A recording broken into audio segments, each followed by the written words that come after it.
Welcome to the Tuesday stream. I hope everyone's having an awesome Tuesday morning. Hey Astro, how's it going? So, CIA hit job number 243 failed, as I am still live.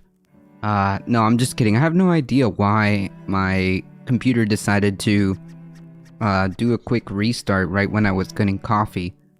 I guess it figured I was stepping out for a second. And it decided to restart for some reason. I don't know if there's like updates It doesn't say. Maybe it just did automatic updates without me asking it. Either way, we're back, we're good, everything is fine, and, we're here. Astro, thank you so much, for hanging out here. Happy Tuesday, you're awesome in debate. Oh, I'm not a, well, I'm supposed to be a closeted debate bro, okay? I don't do generally debates.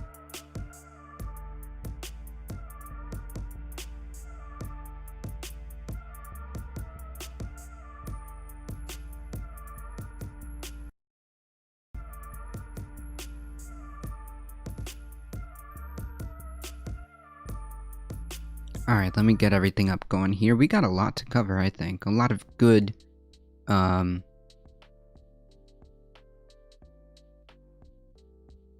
we've got a lot of good articles to go through, that's for sure. A grey damp cooling London, very dreary. Well, it sounds to me like that's just kind of par for the course, right? Seems to be.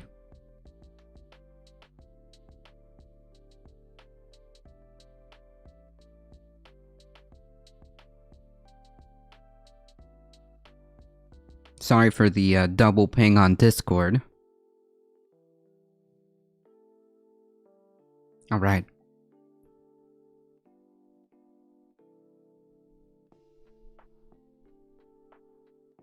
That seems to be like all the common weather for London, yeah?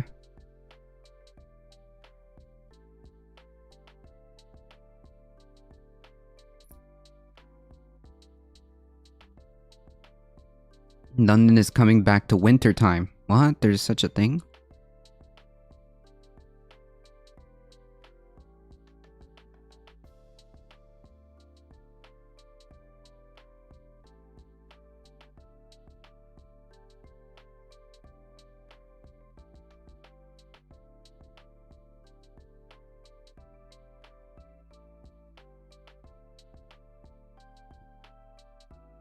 Yes, we have 4 seasons. No way.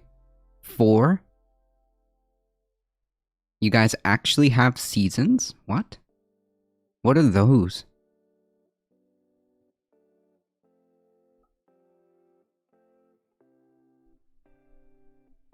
Here in Florida, there's no such thing. There's only hot, hot, hot, and sometimes less hot.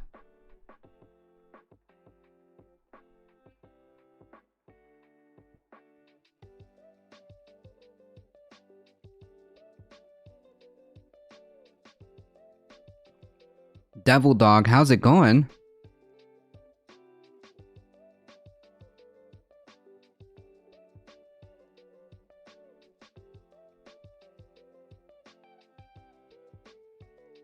In Florida, all you have are heat strokes? Well, that's true.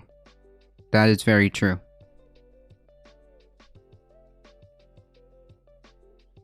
Well, yeah, that's also true. We do have hurricane season. That is very true.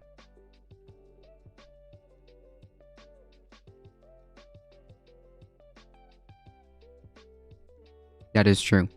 We do have hurricane season, which starts in a couple of months. Good, dude. How are you? Long time no see. That's right. That's right. It's been quite some time. As you can see, there have been modifications in this channel, at least in the background, and hopefully in the quality. I'm hanging in there. I'm hanging in there.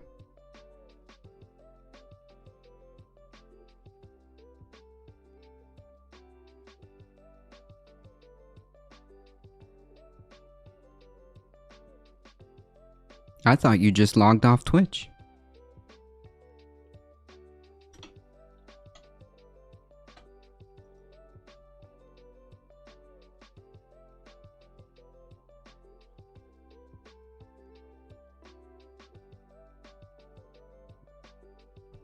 In South Central US, you have storm seasons. Yeah, that's true. That's true. That's true.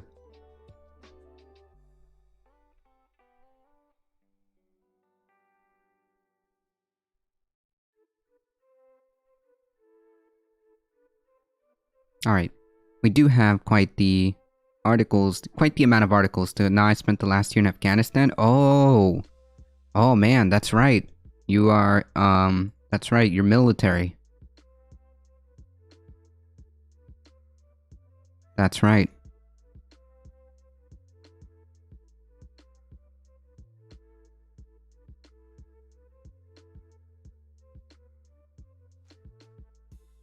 Well, I'm glad you're here. I'm glad you're here.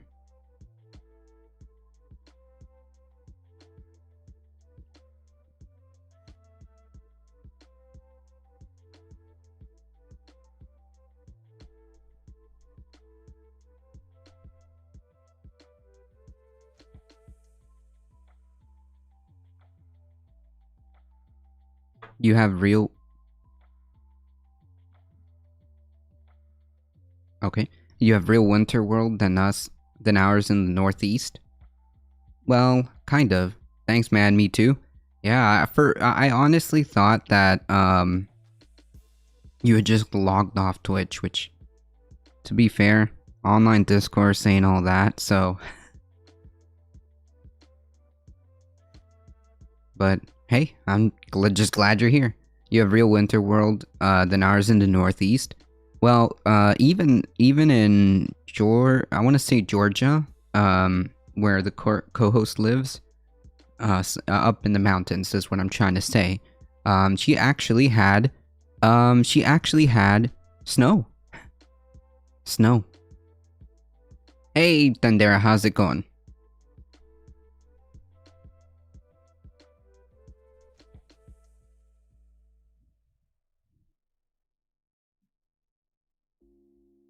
Apparently, we're having a major incident in our job. Major IT incident.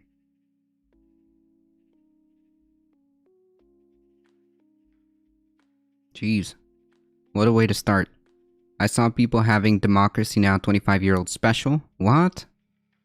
Like, Democracy Now! The news like the news outlet, or...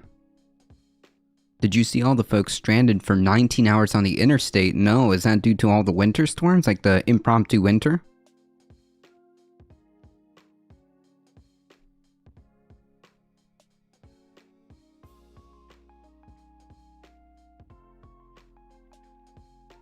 I saw a Facebook post that said, like, I was wearing, I was wearing a tank top in the high points of the temperature, and now I'm, like, bundled up with multiple layers of coats in a matter of, like, hours. I saw people leaving Democracy Now! 25-year... Wait, I'm confused, Alio. You mean, like, the actual news outlet, or...? Yes, it's insane. Even a senator is stuck. Jeez. People running out of water and gas. Now that's scary. That's where it starts getting scary. When you run out of a way of heating yourself up. Oh, the news special. Gotcha. Gotcha.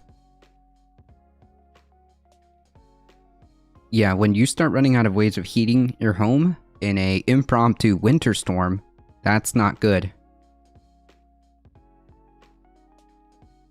That's not good.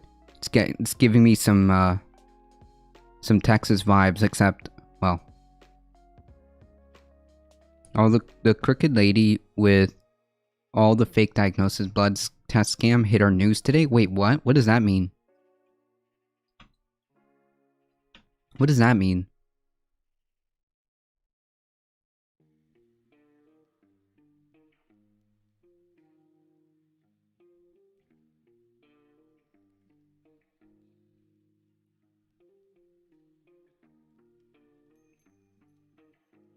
A 995. How long is I-95? We've got one of those here in Florida. Is that northeast?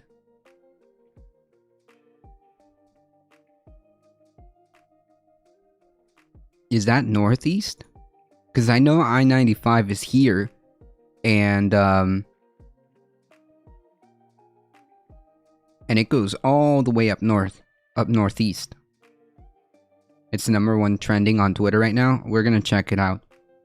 She's got a Silicon Valley company and she's in the court for the scam. Yikes.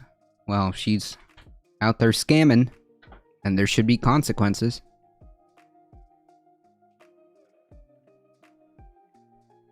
Oh, I see.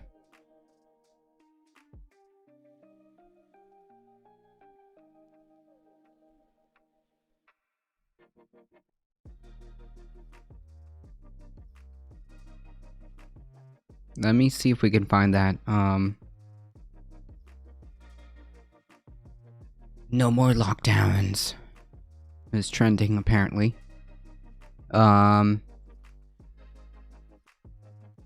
Where do I find this? Can you give me a tweet? Here, I'll show you.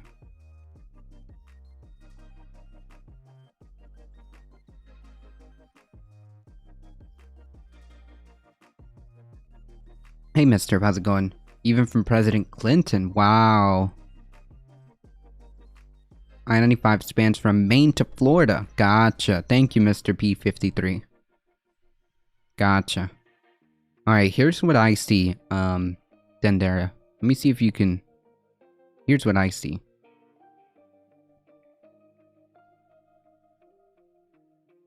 Oh, it's right here. Drivers have been stranded for 15 plus hours on part of an I-95 in Virginia. The interstate was shut down through Tuesday through Fredericksburg area. Chopper 4 flew over the scene. Hundreds of motorists have been stuck. Oh my goodness. Oh my goodness. Stuck in the snow for more than 15 hours. After a crash brought traffic to a halt, people have been posting increasingly desperate messages about running out of fuel, food, and water. Yikes. That's not good. That's super not good. Jesus.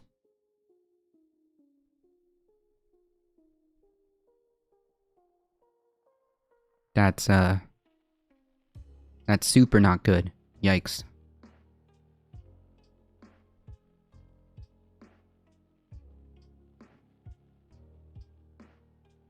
How do you even fix a pileup that big? I have no idea. That is just a wild incident. I suspect that maybe... Do we even have, like, emergency vehicles that are designed to get, like, pileups cleared? Oh, okay. Now I know what you're talking about, Astro. Elizabeth Holmes. Okay. Now I know what you're talking about. Yes, I did see that she was, that she was fined or, found guilty or something out of almost all the charges, right? Yeah, I don't know. Do they even have emergency vehicles capable of clearing up pileups through the snow? Like move vehicles out of the way? Like that in this kind of situation? Because that's kind of effed if you, and I suspect that this is not going to be the first nor the last time something like this happens. I would say that it would be best if we have some type of setup to deal with this, because I suspect that this won't be the first nor the last time that we'll hear a story like this. Jeez. Oh look, here's somebody from an actual reporter from inside his car.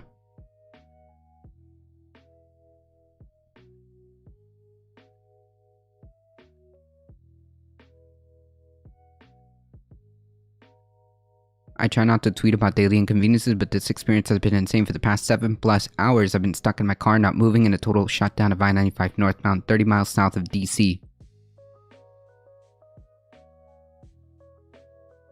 With VDOT or whatever that is, that's Virginia Department of Transportation. I reset my counter just to see how far I was going. In time, it's actually disappointing to see. WTF, Virginia, plow salt. People are gonna die on I-95 tonight. That is scary. That is some scary stuff right here.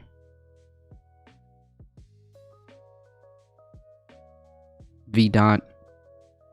They're adding the transportation of North Virginia.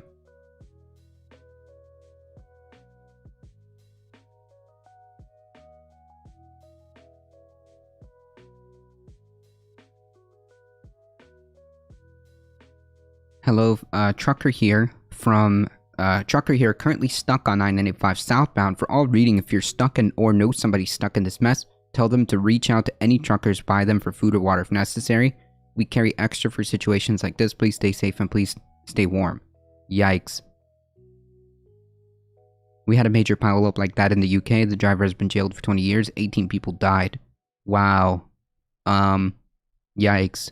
But like, in the snow like this? Cause they're, yikes. Yikes. Wow. Update 9 hours in, still complete standstill. We inched maybe about a quarter mile, then full stop. Have not seen any plow or emergency vehicles on our side since midnight. Wow.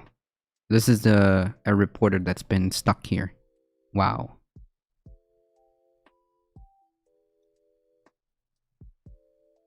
Two hours ago. It's been 14 hours, more than 14 hours since thousands of drivers have been stranded. Jeez.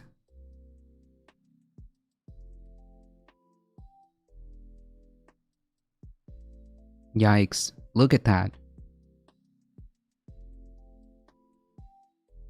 Wow.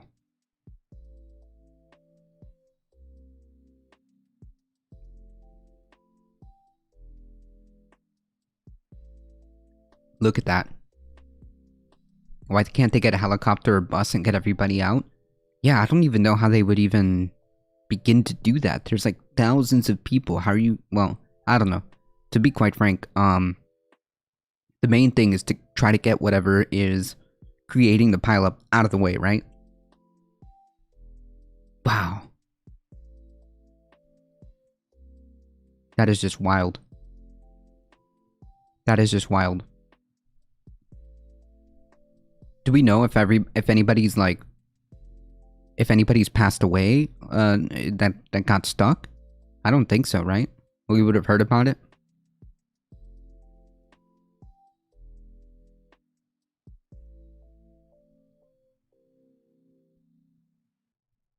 Reporting live from his car, where cars and semis and all vehicles have been planted on ice for 10 plus hours. This dude is still just stuck there.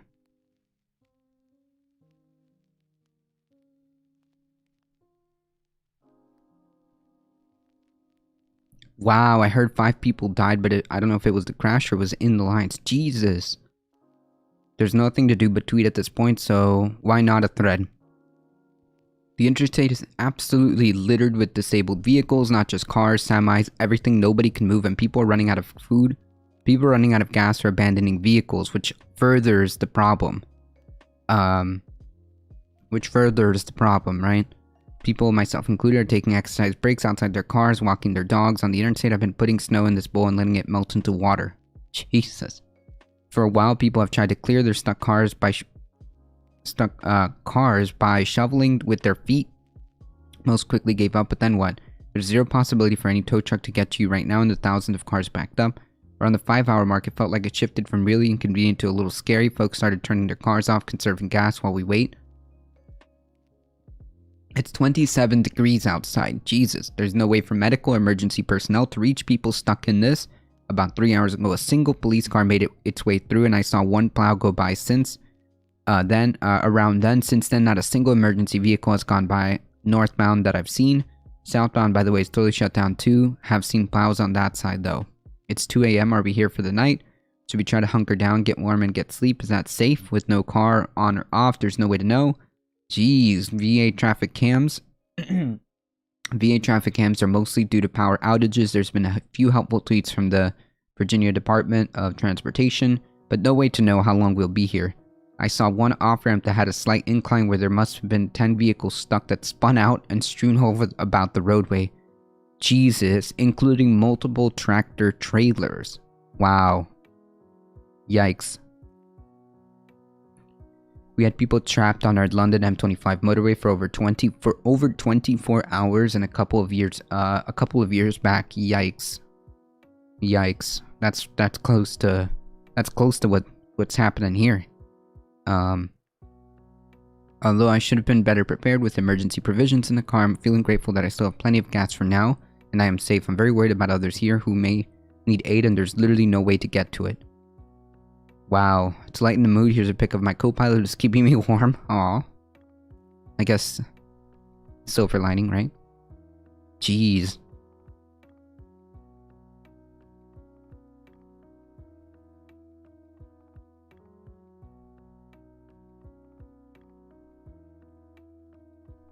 After 11 hours stuck in the car, we're finally moving again, but only northbound. Southbound is still completely shut down, and lines of cars is backed up to miles long.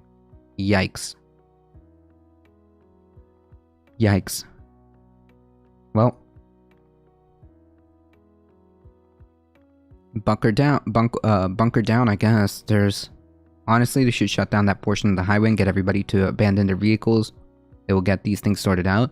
I mean, I guess it depends. I mean, if you can, sure. If you can, sure, but I don't know to advise, like, during freezing temperatures, where are you gonna go? Who's gonna pick you up? How are you, like, where are you gonna go? And just, in this journalist position, he's got a pet too.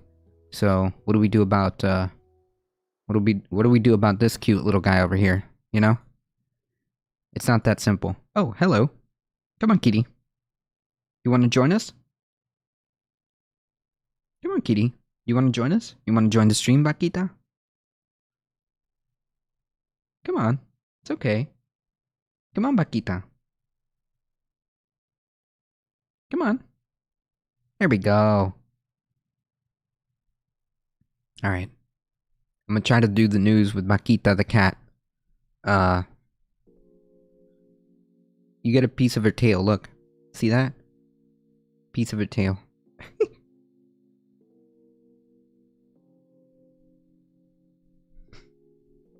Alright, she's gonna join us in my lap, I guess. Anyways, TLDR, this is effed. Yikes. This is super effed.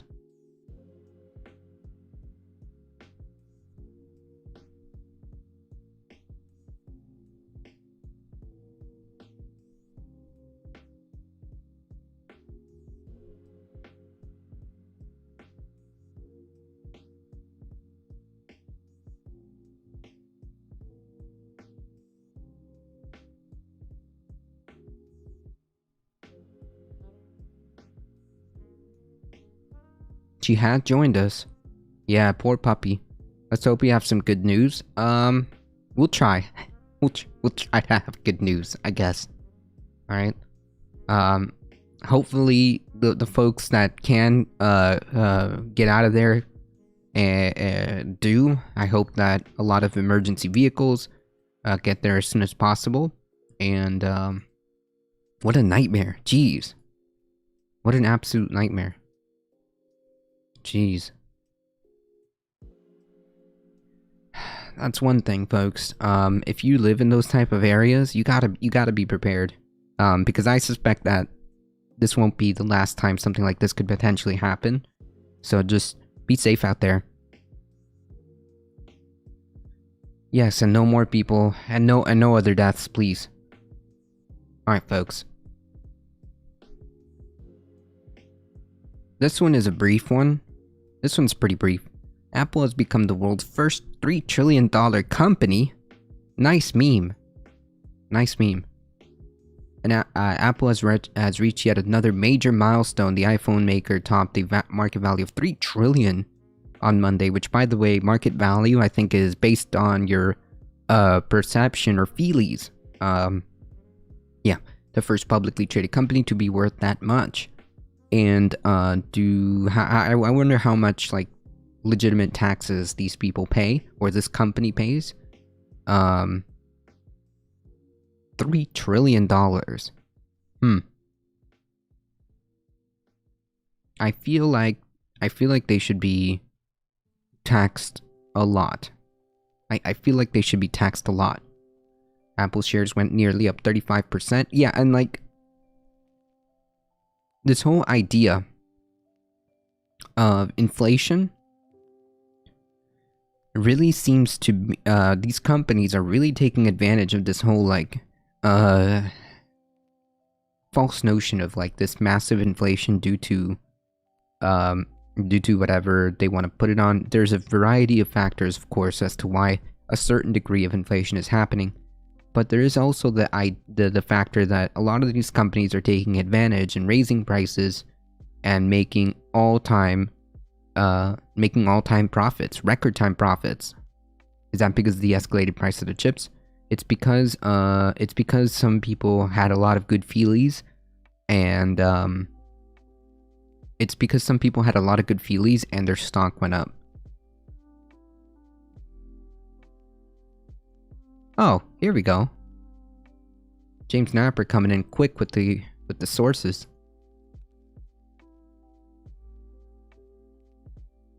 Alright, Apple.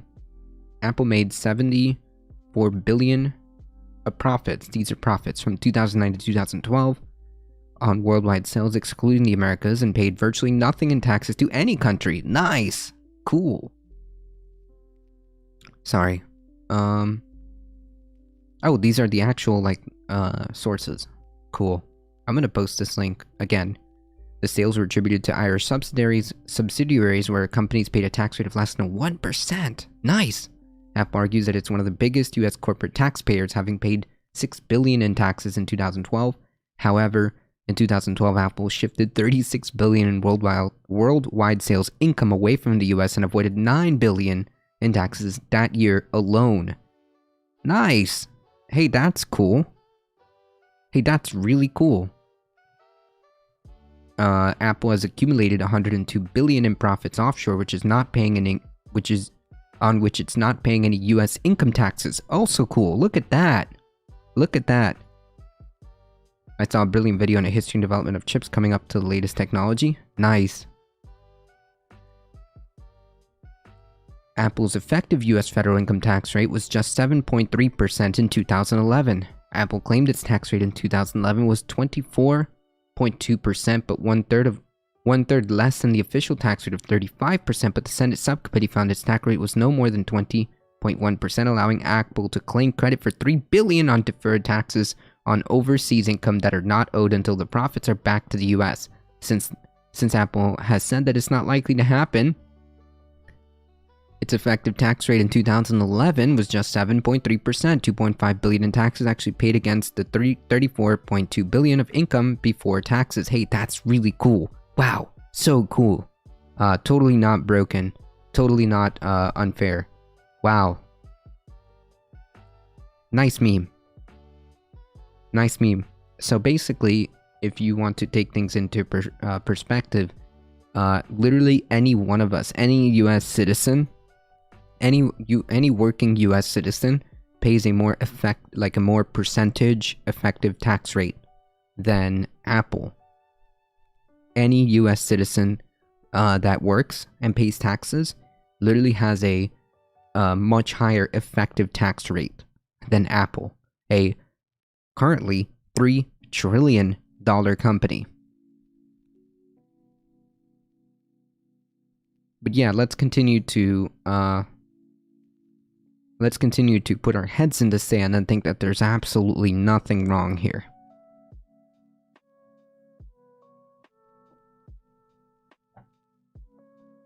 Teenagers working retail pay more taxes. Yes, they have a higher effective tax rate than Apple, a $3 trillion company. This is unbelievable to me.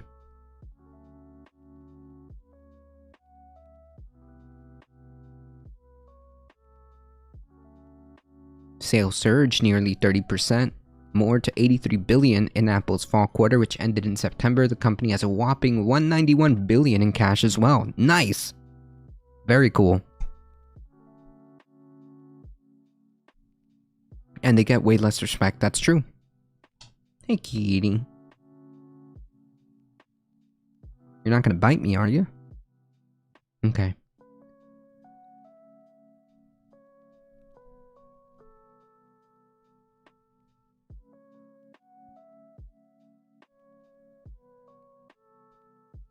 When with Apple tax evasion, communism does look good. it certainly makes the case for the idea that, it certainly makes the case for the criticisms on capitalism manifest itself into reality when we read stories like this. When we read stories about how a single entity, a single entity, makes $3 trillion, pays an effective tax rate of what, 7%, depending on the year, maybe even less, continues to make record profits, increasing its sales, 191 billion in cash as well, multi-billion dollars in just cash on hand, I guess is what they mean. And yet you've got people working in retail, people like working class people paying an effective tax rate more than this one single entity. Yeah, it kind of starts to feel like maybe there's something wrong here, right? It starts to feel like, hey, maybe we should address the problems here.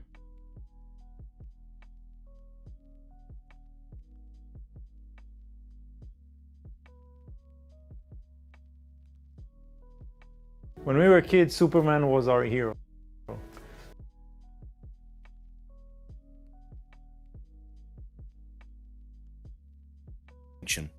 There are many contenders for the most significant invention of the 20th century. The jet engine, the airplane, television, the internet, the computer, and antibiotics are all worthy contenders. But unless you live like a 15th century hermit or as part of an undiscovered tribe, there is one which touches the lives of almost everyone on the planet on a daily basis. Though few have seen them directly, they are now the most widely manufactured device in history. In 1954, the world's first transistor radio, the Regency Transistor, TR1, nice, used 4 Texas Instruments NPN transistors and cost $49.95, equivalent to about $507 in 2021. Wow, take that into perspective. $50, 10. That's wild. That's wild. $50 back then. What year was this again? Was $500. That's wild. The thing is, even from a more neutral perspective, it's just not sustainable or efficient. I'm not about to start calling for the end of capitalism or dismantling private companies, but anyone with a brain can tell you that funneling money out of X place and X people and consolidating money in very small Y group is eventually going to cause a problem. That's not efficient money movement and is detrimental to the growth of an economy. It's arguably anti-capitalist. Or you could say maybe that is the end game of capitalism, is it not? Maybe you could say, I could flip that on its head and say, well, isn't that the reason why maybe we should reconsider the economic systems as they are? Because you could make the argument of saying, well, I would say, it's anti-capitalist. Well, is it? Maybe this is the natural conclusion. Apple also has too much lawyers. Well, yeah, when you're a $3 trillion company, you have more than enough resources to figure out what loopholes and what money to move where. Yeah. You have unlimited, effectively. I mean, nobody is going to run out of $3 trillion. Welcome to the real Monopoly game. Yeah, it's legitimately, that's Monopoly was designed to teach you, the Monopoly was designed as a critique on capitalism and why, and to present the issues with it.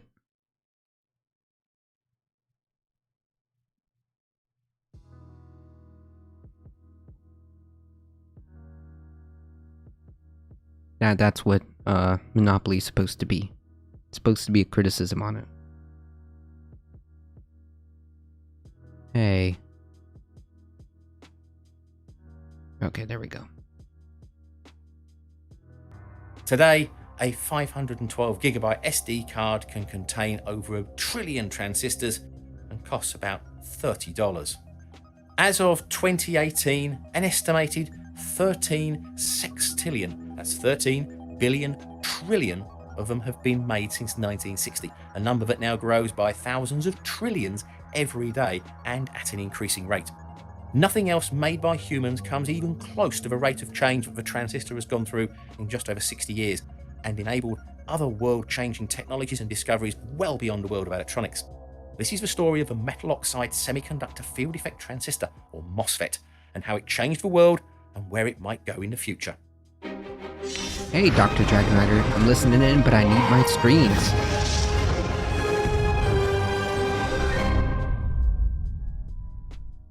This video is sponsored by NordVPN.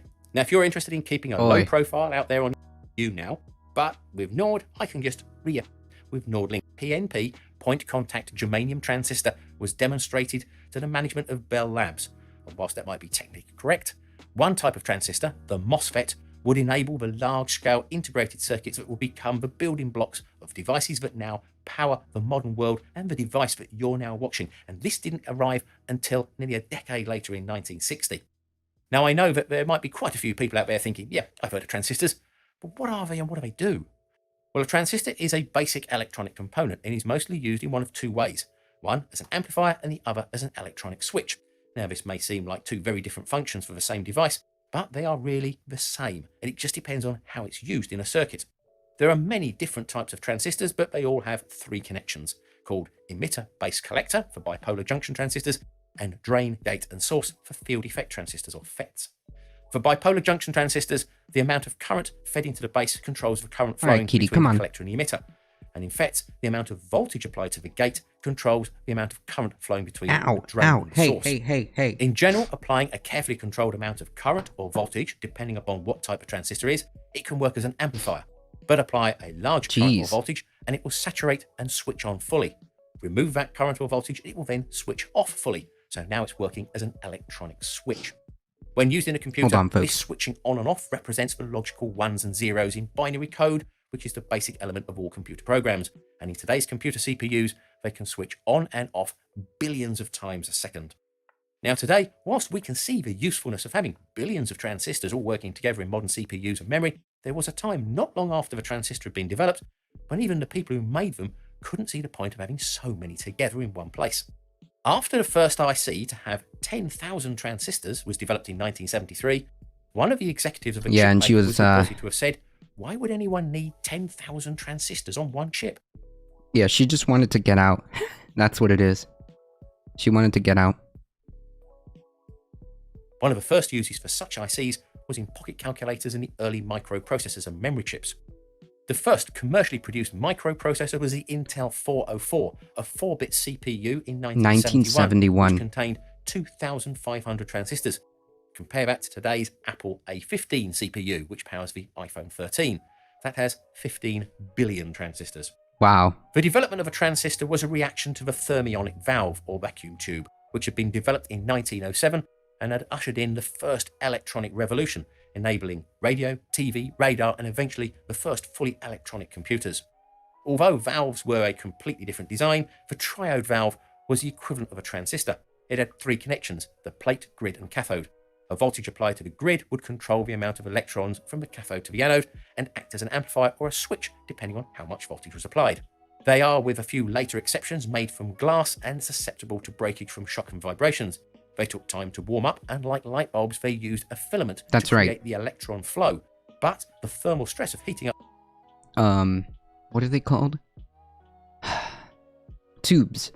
Those tubes are still used today for amplifiers. Those tubes are still used today for amplifiers. And those amplifiers that have those tubes for music are, in my opinion, have a very natural, if that's a word that I can use to describe it, a very authentic tone when you play an amplifier with these tube amps, much more than the digital ones, that's for sure. The digital ones are but a attempt to replicate the sound that these tubes make when you play a guitar amp or a bass amp that doesn't have these tubes. You can definitely tell the videos.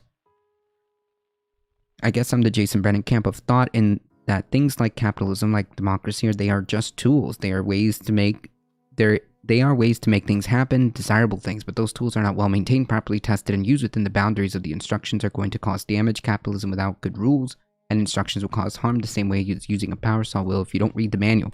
Yeah, but then, like, I would argue that, so what you're saying is capitalism only works good on paper, which is usually like kind of like some of the arguments that I've heard against the left, right? Oh, well, all of it sounds very good. But in practice, that kind of just sounds like that.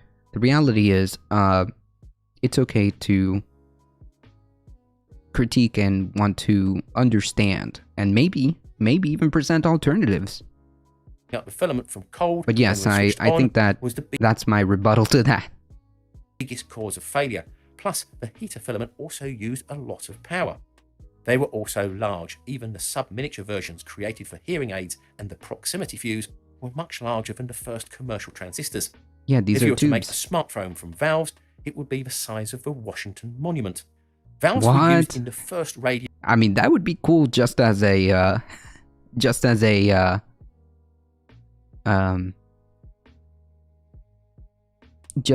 like experiment.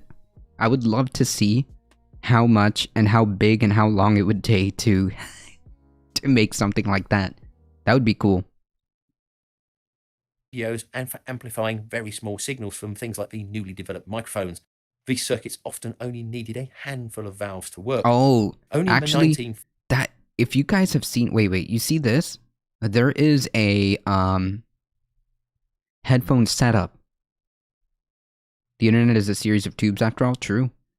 There's a headset setup that's worth, and I kid you not, tens of thousands of dollars that are powered by tubes. That are powered by tubes.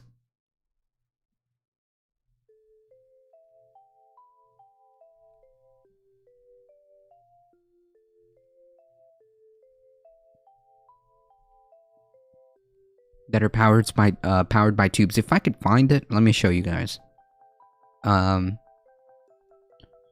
I think they're called. Oh, man. Let me see if I could find it. Tube headphone amp.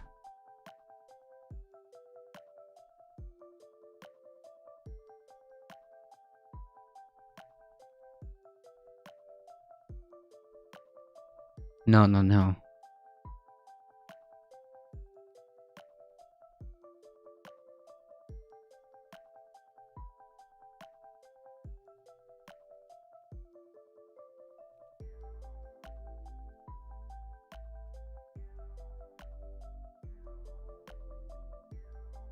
There we go.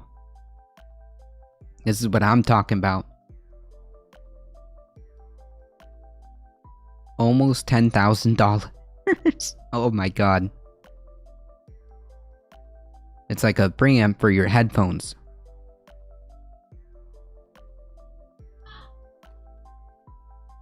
Some high-end stereo companies are making tube amps too.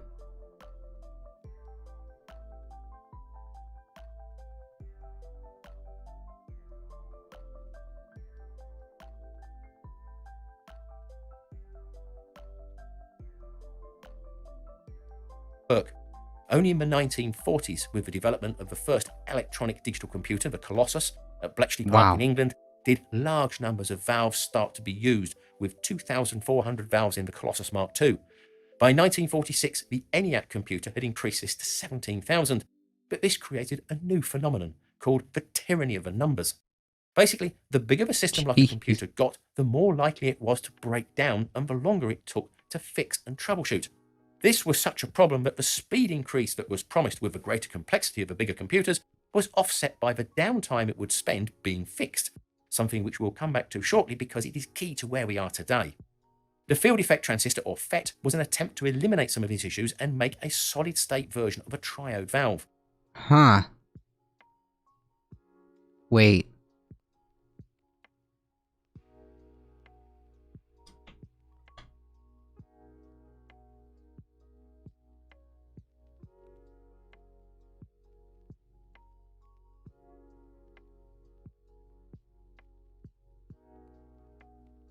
Is that what this means?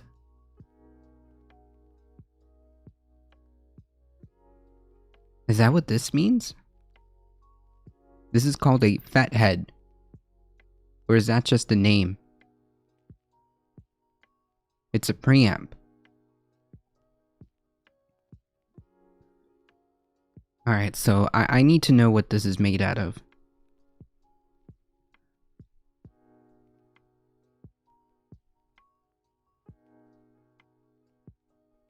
Tried and true FET technology. Huh.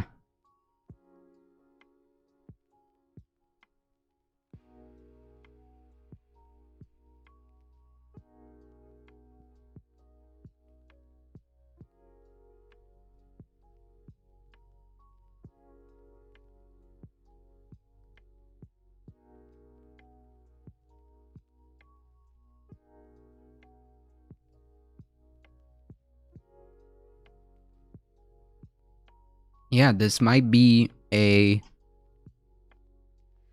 this might be the same technology.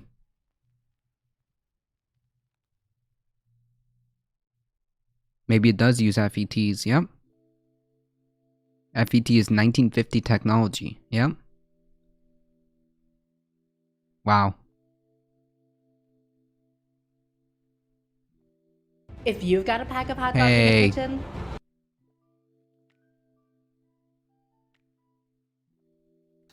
What if I were to tell you that all of the energy What? you need to heat your home on a cold winter This was first patented in 1925 in Canada by the Austro-Hungarian physicist Julius Edgar Lindenfeld. Whilst Lindenfeld came up with the idea and proposed how they would work and could be built, the technology of the day was just too primitive for him to build a working prototype. It was William Shockley, working for Bell Labs in the 1940s, unsuccessfully trying to build a FET, that led John Bardeen and Walter Brattain, working under Shockley, to discover the transistor effect, and by accident, they created the point contact transistor, and then shortly afterwards, the first true commercial version, the bipolar junction transistor, which went on to allow their use in the first commercial applications of the transistor radios and TVs of the late 1950s and early 1960s. With the creation of a transistor, it was thought that their smaller size and lower power would be the cure to the tyranny of the numbers, but making things smaller didn't make them any more reliable, and in many cases just made them more difficult to repair. True. As the transistor developed and the main material used to make them changed from germanium to silicon, which could work over a much greater temperature range, it was realized you could make complete circuits on a piece of silicon, consisting of multiple transistors, resistors, and even capacitors. These integrated circuits could be made to do a particular function that before would have used many discrete components, and therefore could be much smaller, use less power, and be more reliable. The way bipolar junction transistors, or BJTs, had been fabricated on the silicon was also complicated, but several developments in how the silicon was processed led to a breakthrough by Mohammed Atalla and Dawon Kang at Bell Labs in 1959 when they created the first metal oxide semiconductor field effect transistor, or MOSFET. The advantages the MOSFET had was that it required little or no current to control the load compared to bipolar junction transistors. They could be much more easily scaled and were much easier to mass produce. One of the features that MOSFETs were found to have was that if a second electrically isolated gate or floating gate were added, it could hold a charge that could be capacitively induced into it and act as a memory cell. In modern devices, this charge can remain without I remember leaking away those for over USBs. 10 years. This is the basis of modern memory devices like flash drives, SD cards, SSDs, computer memory and the like, and accounts for the vast majority of all the MOSFETs made. Together, these features would allow the future low-power, high transistor count ICs that would become the defining feature of modern electronics, computers, and the information revolution. But what is astonishing is just how much they have changed in 60 years. The previous generation technology, valves, have changed little in the 114 odd years since their invention in 1907. Although the first MOSFETs were developed in 1960, at the time it was still an experimental technology and slower and less reliable than bipolar junction transistors. Some in the industry thought that MOSFETs might be useful for digital applications like pocket calculators and other niche jobs, but BJTs would remain superior. It wasn't until the mid-1960s that it became commercialized, finding uses in NASA spacecraft and satellites and military applications where low power was a crucial factor. Though it wasn't used for the Apollo guidance computer that landed on the moon. That used direct coupled transistor logic, a type of resistor transistor logic, or RTL. The first MOSFETs demonstrated in 1960 had a size of 20 micrometers, or a 50th of a millimeter across. So you could fit about 2,500 MOSFETs onto a square millimeter of silicon. Today, using the latest 7 nanometer die process, we can fit 134 million MOSFETs into each square millimeter. In fact, one atom of silicon is 0.2 nanometers across, so a 7 nanometer MOSFET is just 35 silicon atoms across. Back in 1965, Gordon Moore, the co-founder of Intel, said that the number of transistors in an IC would double every year. This held true until about 1975, when he changed it to doubling every 2 years and became known as Moore's Law. And this has held pretty much true up until today. Yep. But there will be an end in the not too far future, as MOSFETs are now becoming so small that eventually the laws of physics will prevent it. MOSFETs are created by a process called photolithography.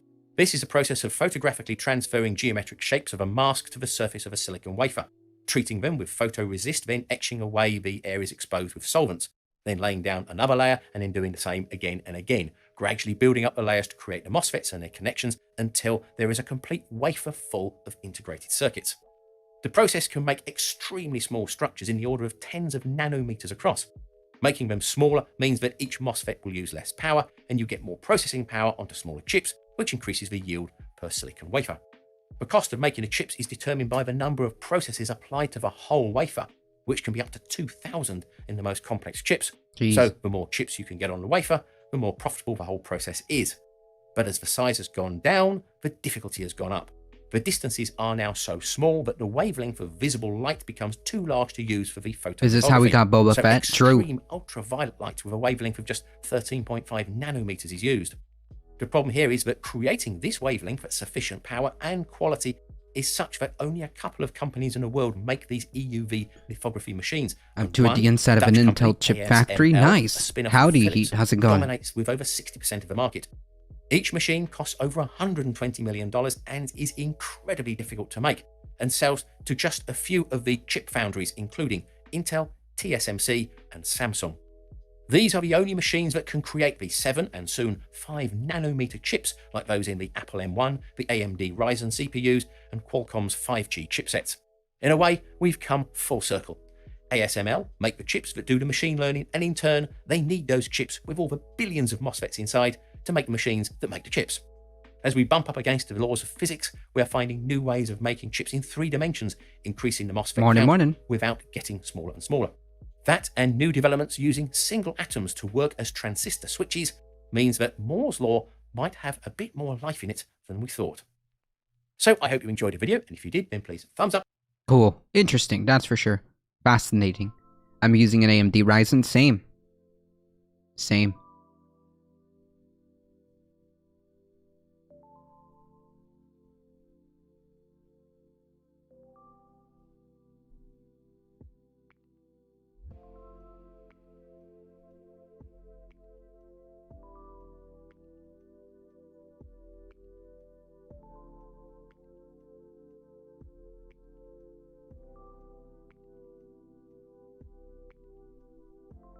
I think AMD is good. Oh, shoot. I like Tim Apple. Nice. Aw, man. Hold on.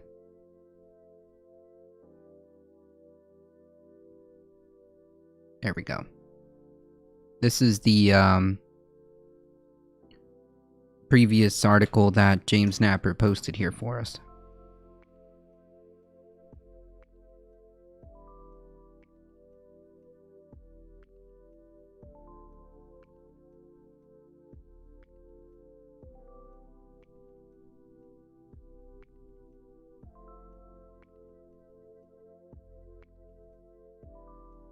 Devin Nunes formally resigns. We talked about the possibility of this happening, and it looks like he did. It looks like he ended up resigning. However, the reason for resigning is the one that's important, right? Representative Devin Nunes officially resigned from Congress on Monday to become the CEO of ex-President Trump's new media venture. The obvious question is that legal? Is that how we really want to is that what we really want to allow, where representatives can secure a cushy CEO job and then just resign from Congress, just casually slide in as a CEO of coincidentally a political ally like Trump?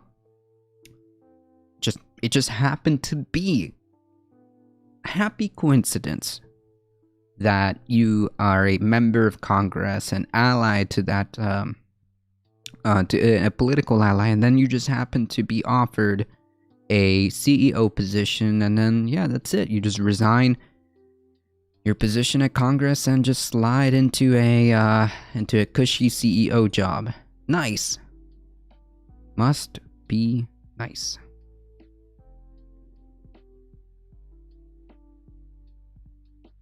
I actually managed to get a subscription to The Atlantic, which I'm oddly excited about. Apparently, when you choose their student subscription in the UK, it doesn't ask for any sort of validation, or if you're actually a student anymore, so you get it half price. Nice. That's actually pretty cool. Or he could go be a lobbyist. It's all bad. Yeah, my point is, like, I feel like there should be some ethical problems here, right? I just started a new build, so I'll be using one soon. Right now, I think I'm using an i5. Nice. This one here, this little laptop is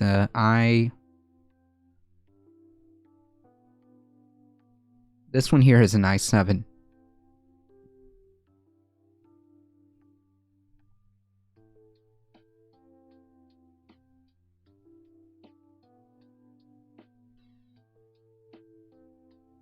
Or he could be a lobbyist, like, and a lot of Congress people, this is often the story of a lot of Congress people.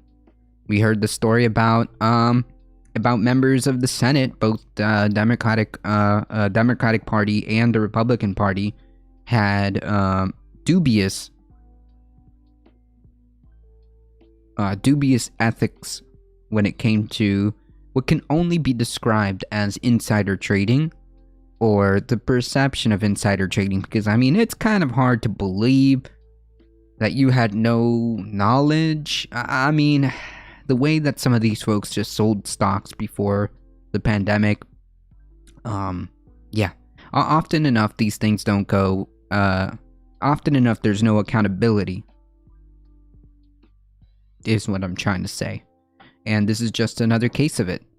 You get to secure a nice cushy job as CEO of Trump Media Technology, which undeniably is probably doomed to fail, just like his other businesses. Nonetheless, they are exempt from insider trading laws. I'm a former advisor. I don't know if they're actually exempt. It's more like they don't want to enforce any ethics. From what I understand, right?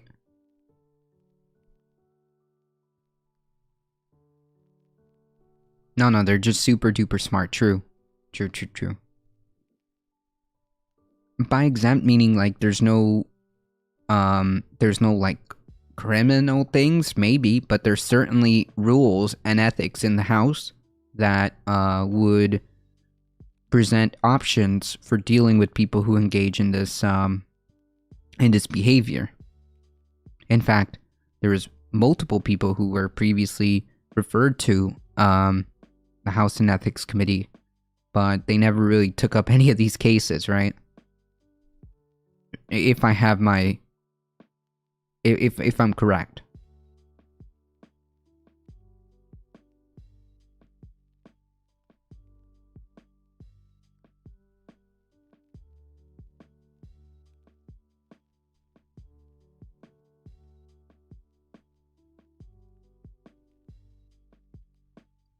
certainly if you're a representative of Congress or a senator,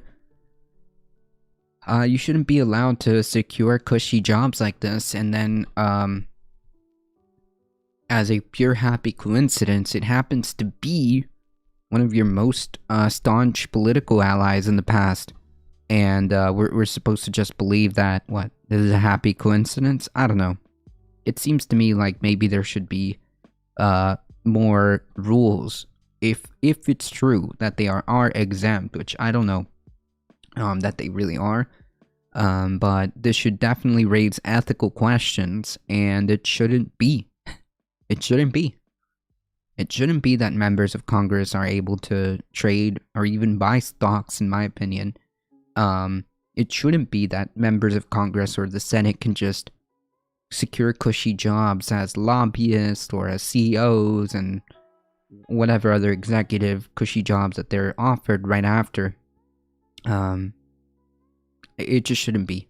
All of this erodes the, again, facade, the thread, the little shred of facade of democracy and how our institutions are supposed to function.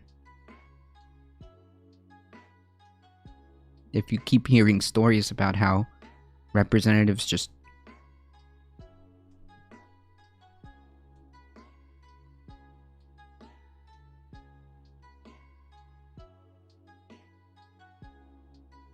Right, it's funny how major political figures and politicians always fall awkwardly into amazingly well. Yeah, there's oops. Oh man, wow. I just damn. I did so much. I carried so much water for as political opponent for this political ally, or I happen to be a very good advocate for, I don't know, X company, and they just happen to whoa. They just happen to stumble onto a very nice job that pays very, very, very well into that afterwards. Nice. It's funny how it works. And then left politics to work for an NGO where he's like the highest paid executive of that industry. Nice. Nice. From a very notable Marxist family to very high paid CEO or executive. Sorry, executive. Nice. Nice meme. Yeah, completely cringe behavior. Undeniably. An ex-Labor politician, no less. Cringe. Nick Clegg was the leader of the Liberal Dems, was too working in a super high-paid job at Facebook, obviously because of extremely in-depth knowledge of the internet, and nothing to do with his political past or connections, nothing to do with that last part. Right. They just, you know, happily stumbled into this, into these positions, right? Nothing to do with the fact that they may or may not have carried water for Facebook or for whatever company, or may have been instrumental in advocating for deregulation for X, Y, or Z, or whatever it is that they got in return.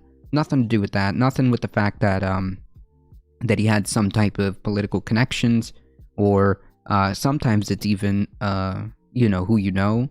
It's just wild to me that this is even allowed anywhere. Anywhere.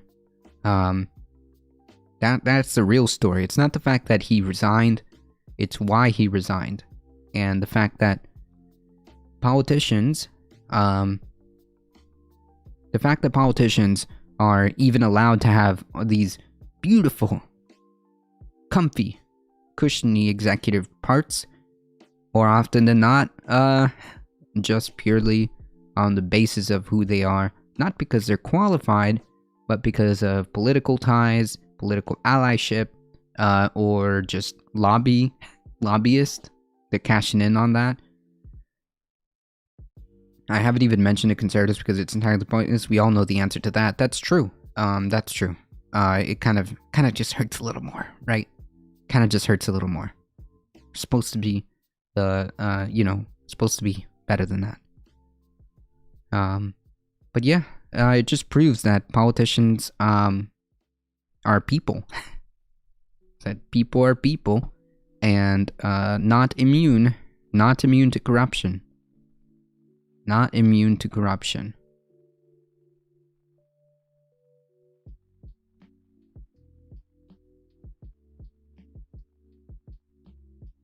You see, our friend yesterday, who hijacked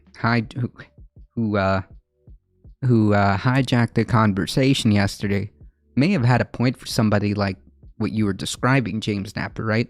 Now that is a great example. You know, you claim to be some type of lefty, and then you advocate for lefty politics. Okay, sure, fine. And then like you just do a 180 and end up being a executive, the highest paid executive. Okay, well, yeah, that's kind of a yikes moment, isn't it? That's kind of a problem.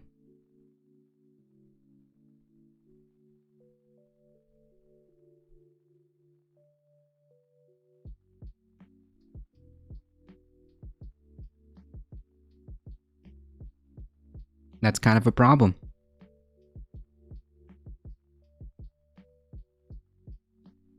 Alright, shifting gears really quick. Let's head back to Florida.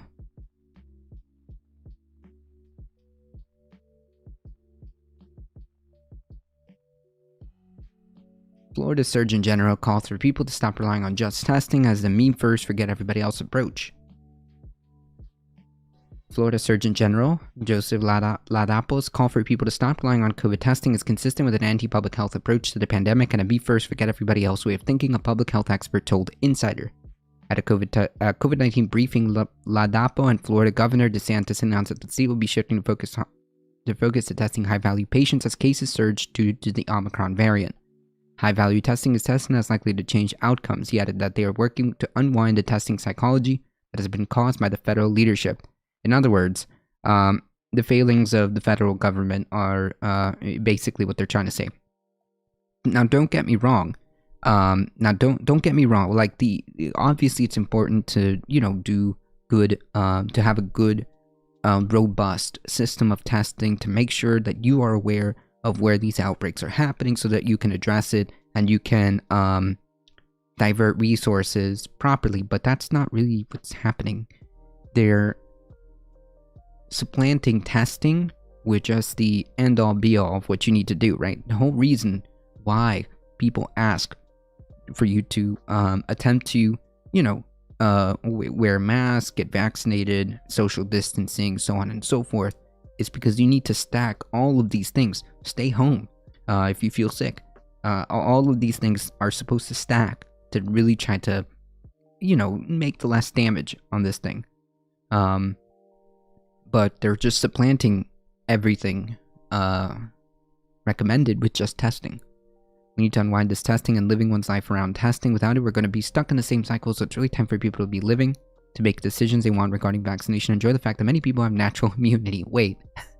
Okay, wait. Okay, I disagree with that. Celine Gounder, infectious disease specialist and epidemiologist in Bellevue Hospital in New York City, told the Insider she says a focus on the individual rather than the community. Testing psychology is really about caring and looking out for others. Basically what they're saying is you don't need to worry about other people, you can just focus on yourself as the individual. You can make your individual decisions about whether you get infected or not. Wait, you don't make that decision. How? Okay. Whether you get vaccinated or not, you take responsibility for your individual actions. Yet that it implies that the state does not want to isolate or quarantine people to reduce the spread of COVID. This is really going to be a part of the policy here if they're going to be focusing on individuals. In order to get to the other side of the pandemic, Gounder said the actions in the interest of the community are actually in the individual interests. Yeah. Yeah. She says a lack of understanding of this mindset is contributing to attitudes at work to treat COVID as an individual rather than as a community-wide problem. I think it's corrosive into thinking about public health problems, which are community-level problems and population-level problems, and to reduce those to individual issues, which they are not. And that really sets up for failure. At least you care about preventing, at least if you care about preventing disease and death, right? So it's the opposite. You care about the individual, which is why you do the things that you do. The Miliband thing is particularly brazen, given his dad was a very prominent Marxist theorist in the UK, and his brother was the leader of the Labour Party, for lack of a better word, a kind of Corbynite, a Corbyn light. Like, how do these conversations go at the Christmas dinner table? I wonder. I don't know. Maybe they just don't. My country has 1,300,000 people and 200 new cases per day per 100K. Jesus. She added that individual Trump's community, and you could see the same pattern of shifting testing techniques for a state like Florida, where their testing lines are getting unmanageable, which is true, by the way. 100% true. I attempted multiple times, and it's just not feasible. Is actually to be ramping up testing rather than cutting back as this plan proposes. Clearly, there's a demand for testing that's not being met. Putting our heads in the sand pretending this isn't happening isn't going to help us. True. Yeah, true. I mean, like, again, it's not bad that we have a lot of testing, right? It's not bad that there is a attempt to have mass testing going on. It's bad when you think that that's all you need to do, right? It's bad when you think that that's all you need to do. And as stated previously, the federal government is not doing much. In fact, one would argue that they're kind of just let go.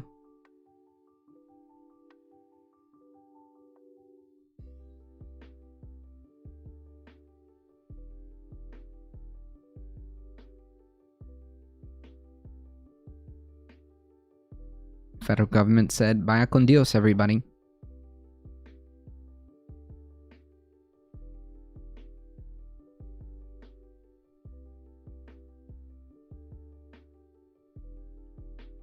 The fact that we're even discussing this is sad.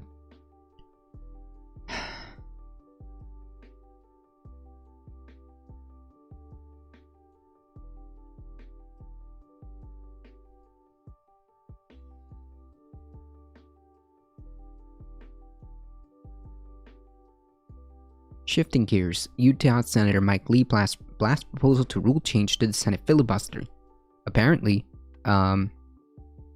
Democratic Party is attempting to propose the idea of changing the filibuster rules.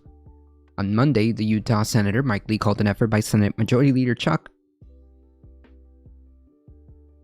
Schumer to change the Senate filibuster a rash and partisan power grab, as opposed to the rash and partisan power grab that the Republican Party did when they forced a filibuster carve out for what they wanted. That part is okay. See, it's only okay when I do it. They started this. That would result in suffering for Utahns and the American people. How? Schumer said he would force a vote by January 17th on changing the Senate rules if Republicans continue to block voting right legislation that has been tied up since last year. Current rules require 60-vote supermajority to debate on proposal and to proceed to vote. That's a difficult proposition in the evenly divided Senate. Democrats only have a majority because of Vice President Kamala Harris's ability to cast a tie-breaking vote. Republicans have used that 60-vote threshold to stop voting rights and election reform bills. In a letter sent to his Democratic colleagues, Schumer argued that the preservation of voting rights had become such an important issue that they must consider changing the rules to get around the GOP-led roadblock, making a direct connection to the attack of January 6th. Republican officials in states across the country have seized on a former president's big lie about widespread voter fraud to enact anti-democratic legislation and seize control of typically nonpartisan election administration functions. I believe that to a degree that is true. I know that in Florida, Governor DeSantis, which again, under the guise of election integrity, which is really weird because Florida had a very smooth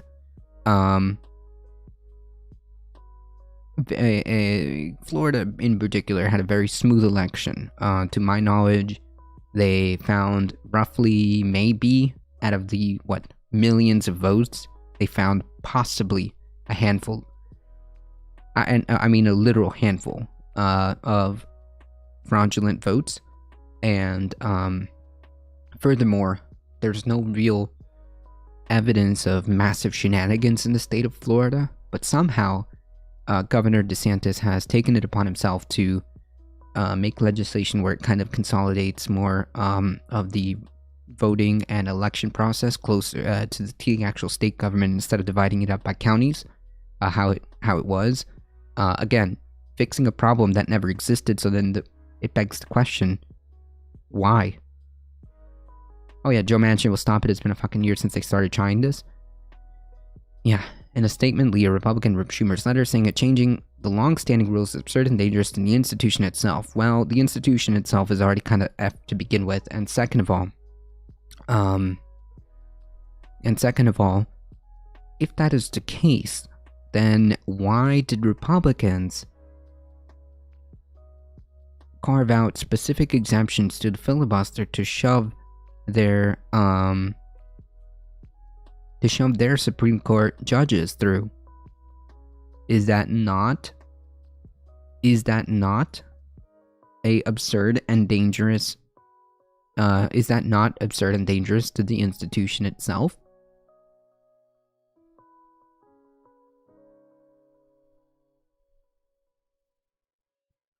Is it true that most Florida frauds were Republican voters? I'm actually not sure, Astro.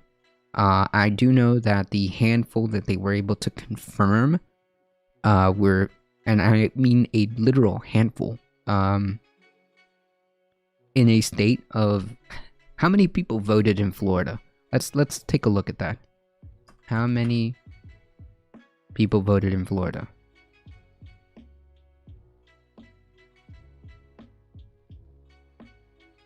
About 10 million, right?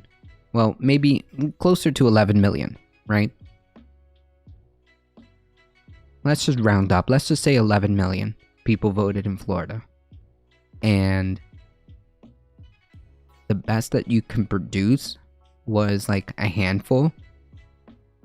Yeah. Yeah, the amount of fraudulent votes is like 0.0000001%. And I mean that almost quite literally. Are they not keeping track of cases in Florida? I think that their tracking system is not up to par, to say the least. Right, about 5 or 6 is what they found in total. I wouldn't be surprised if that's the case, if it's just about 5 or 6. Actually, you know what? Maybe I shouldn't be talking. How many fraudulent votes found in Florida? 2020.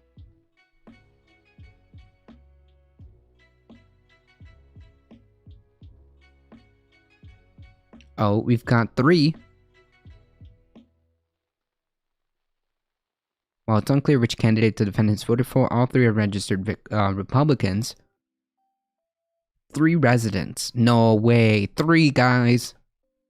3 out of about 11 million so far. This is from Fox News, from Newsweek. 3 residents. Oh wait, no, here we are. I think this might be more accurate.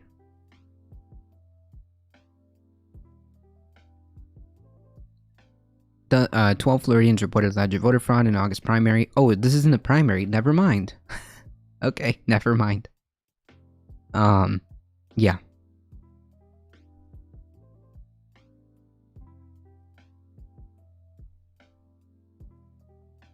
Thank you for the follow, Afrokai. Welcome. Yeah, this is for the primary. This is for the primary election. So we can assume that it's just about a handful. Okay? It's just about a handful. For 12 million. Sorry, almost 11 million total votes. And Governor DeSantis has taken it upon himself to figure out that he really needs to protect the integrity of Florida elections, even though there's no problems with them.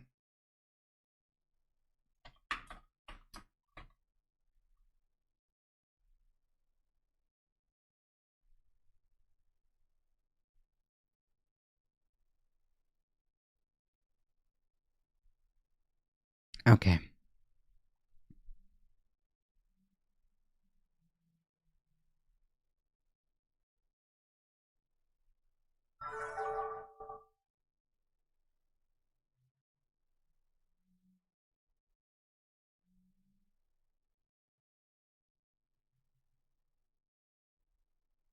Yeah, so basically the TLDR, if you want to see that,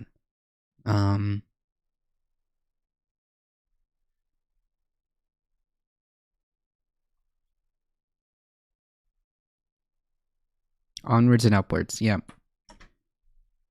Solving problems that don't exist. Just saying. Lee also warned changing the rules would turn the Senate into a strictly majoritarian Lord of the Flies environment. Well then, if that's the case, then why were the Republicans allowed to change the filibuster when they wanted to do it? Senator Mitt Romney signaled late Monday that he would not favor a rule change. Getting 100% of one party isn't what's functioning, it's destroying. I'm sure I could go back and find, I'm sure I could find a, still similar statement when the, filibuster changes were proposed on the Republican side, I'm sure. In his letter, Schumer pointed out, it's not unusual for the Senate to change its rules when necessary. The Senate must evolve like it has many times before. The Senate was designed to evolve and has evolved many times in our history. Lee has supported previous changes to the filibuster backed by Republicans when they've been in control in the Senate, which is the key right here.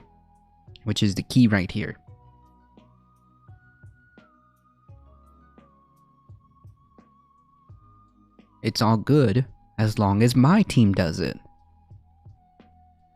In 2013, the Democratic majority eliminated the 60-vote supermajority for all nominations other than the Supreme Court. 4 years later, the Republican majority killed the filibuster for Supreme Court nominees after Democrats filibustered the nomination of Neil Gorsuch. There you go. Possible reforms to the filibuster could range from outright elimination to a so-called talking filibuster that requires the opposition party to hold the Senate floor through the debate. Yeah. So, when we do it, it's okay. When the other people do it, it's bad. And I only want to do the reforms that will get me what I want, is basically what he's crying about. Guaranteed that if the Republican Party was in power and that they needed to carve out an exemption for X, Y, or Z, they would. They would have no problems.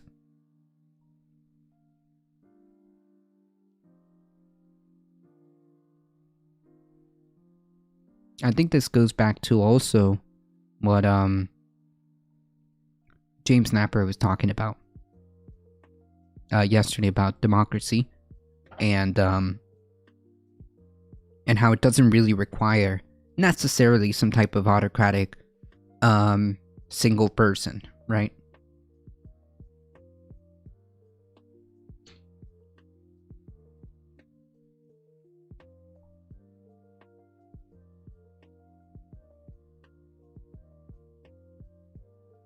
So I posted an article yesterday about about the Trump children, Ivanka and I think Junior, I want to say, were subpoenaed by the New York Attorney General, and I was going to talk about that, but then this came out.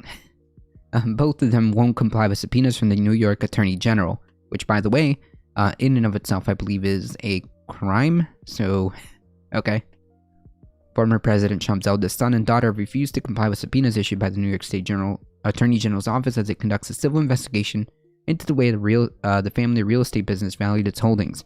Yeah, I know a con is being uncovered, surprisingly, from a person who has a history of conning. No way. No way. A dispute has arisen between the OAG and the individual Trump parties regarding the subpoenas. The document filed jointly by New York Attorney General Letitia James and attorney for the Trump Organization said Donald Trump Jr. and Ivanka Trump will now be named as respondents in James' ongoing inquiry, which parallels a criminal investigation by the Manhattan District Attorney's Office. As her investigation into financial dealings of the Trump Organization continues, Attorney General James is seeking interviews under oath by Donald Trump Jr., and Ivanka Trump. A spokesperson for the AG's office said, despite numerous attempts to delay our investigation by the Trump Organization, we are confident that our questions will be answered and the truth will be uncovered because no one is above the law. While in an ideal scenario, this is true. In an ideal scenario, it doesn't matter if you broke the law and you committed, whatever crime, then you should be held accountable. It doesn't matter how powerful you are. It doesn't matter. It shouldn't matter, I should say, because unfortunately it does here. It shouldn't matter how powerful you are, how much money you have, whether or not you're a political person, whether or not you currently hold a office, whether or not you previously were a president or currently a president. It all should not matter. In an ideal world, anybody could be prosecuted for breaking X, Y, or Z, right? In an ideal world, of course. But I'm not holding my breath. Donald Trump and Ivanka Trump sought to quash the subpoenas Monday during evening in a motion. Alan Futerfas, an attorney representing both Trump children, questioned if James Modis, their office itself, involved in a criminal investigation of the Trump organization. The goal of the subpoena is all too clear. Attorney General seeks to circumvent the entire grand jury process and nullify moving parties' most fundamental constitutional and statutory rights by requesting that they provide non-immunized testimony to the OAG when the OAG/DANY is jointly conducting a grand jury investigation. Futerfas wrote in a motion to quash the subpoenas, which he said that violated the rules of criminal procedure. The former president and his company have denied wrongdoing, of course, and have attacked the investigation as political. Then provide the evidence that should exonerate you, and then make a counter claim. That's simple. The ongoing criminal investigation has so far resulted in indictments against the Trump organization and its longtime chief financial officer, Alan Weisselberg, on tax charges. It's always the tax charges with these people, right? Prosecutors have said that the company has been paying Weisselberg's rent, living expenses, private school tuition, car lease without proper reporting on the tax returns. Both pleaded not guilty. Yeah, I mean, this is... It shouldn't surprise anybody if after all of this,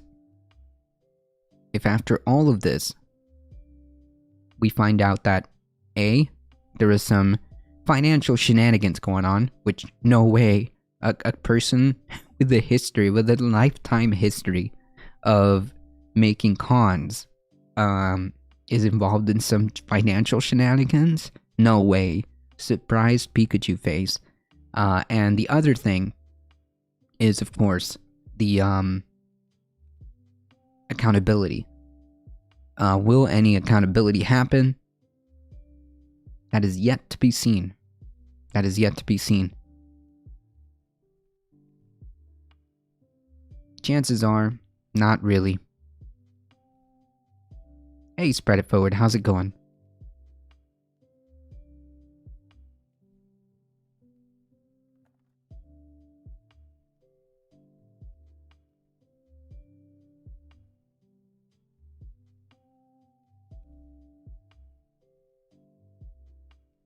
Those are the two questions. Oh, I guess those are the two outcomes, right? I should say. I believe that if the investigation does conclude that there are some financial shenanigans, wow, surprise Pikachu face, a historic con man was confirmed. And two, I suspect that there will be no accountability, as is seemingly the case. Good and you, I'm hanging in there. I'm hanging in there.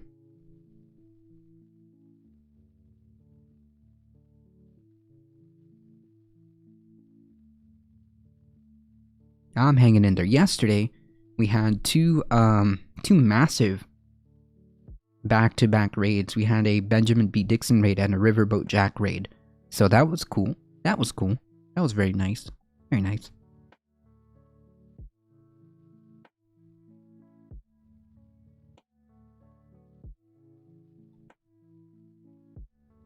I hope you're doing alright.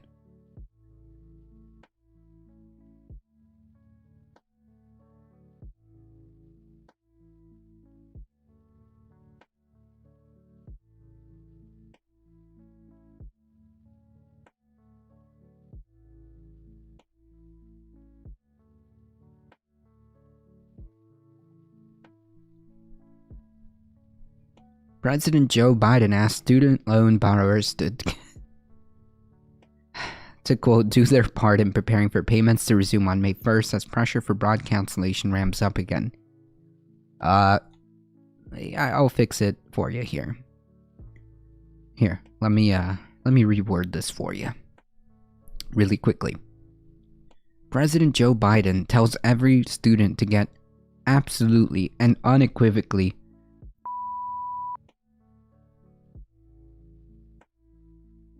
Does that work?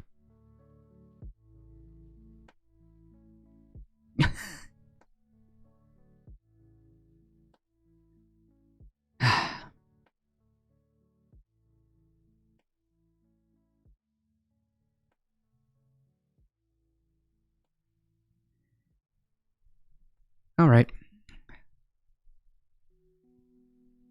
President Joe Biden gave 43 million student loan borrowers a Christmas gift. Oh my god. Come on. Of 3 additional months of relief last month, while the president said borrowers should use that extra time to prepare for payments to resume on May 1st, some lawmakers and advocates said it should be instead to be used to cancel student debt. Yeah, I think so. 43 million people could potentially be affected by either straight up debt relief or a massive just, hey, everybody who has a federal student loan or even just general broad student loans, you all get $50,000 off. Boom. Or those who qualify, may even if you're under a certain income level, maybe you just get that cleared out straight up. Whatever it is you want to do to provide some type of relief, please, dear God, something. Make an effort. Jesus Christ. Pretend. Holy shit. Pretend. Please. Pretend. Just pretend. If that's it, Jesus Christ, that's all I ask for. Just pretend. Pretend that you care. While the president said borrowers should use, instead of cancel student debt on December 22nd, the Education Department announced that it will be moving the date. Student loan payments are scheduled to resume from February 1st to May 1st, citing the Omicron coronavirus variant as the primary reason for the change. Okay, here's a good primary reason. This could potentially be a massive economic stimulus. This could create a massive economic stimulus just by doing that action, right? Just by doing that action. If companies like Apple, which we went over as being the first company to cross over a $3 trillion value, gets taxes forgiven. If wealthy people get taxes forgiven, why is it a problem to help student loans? If we went over an article about reading about Apple's amazing ability to skirt taxes, and even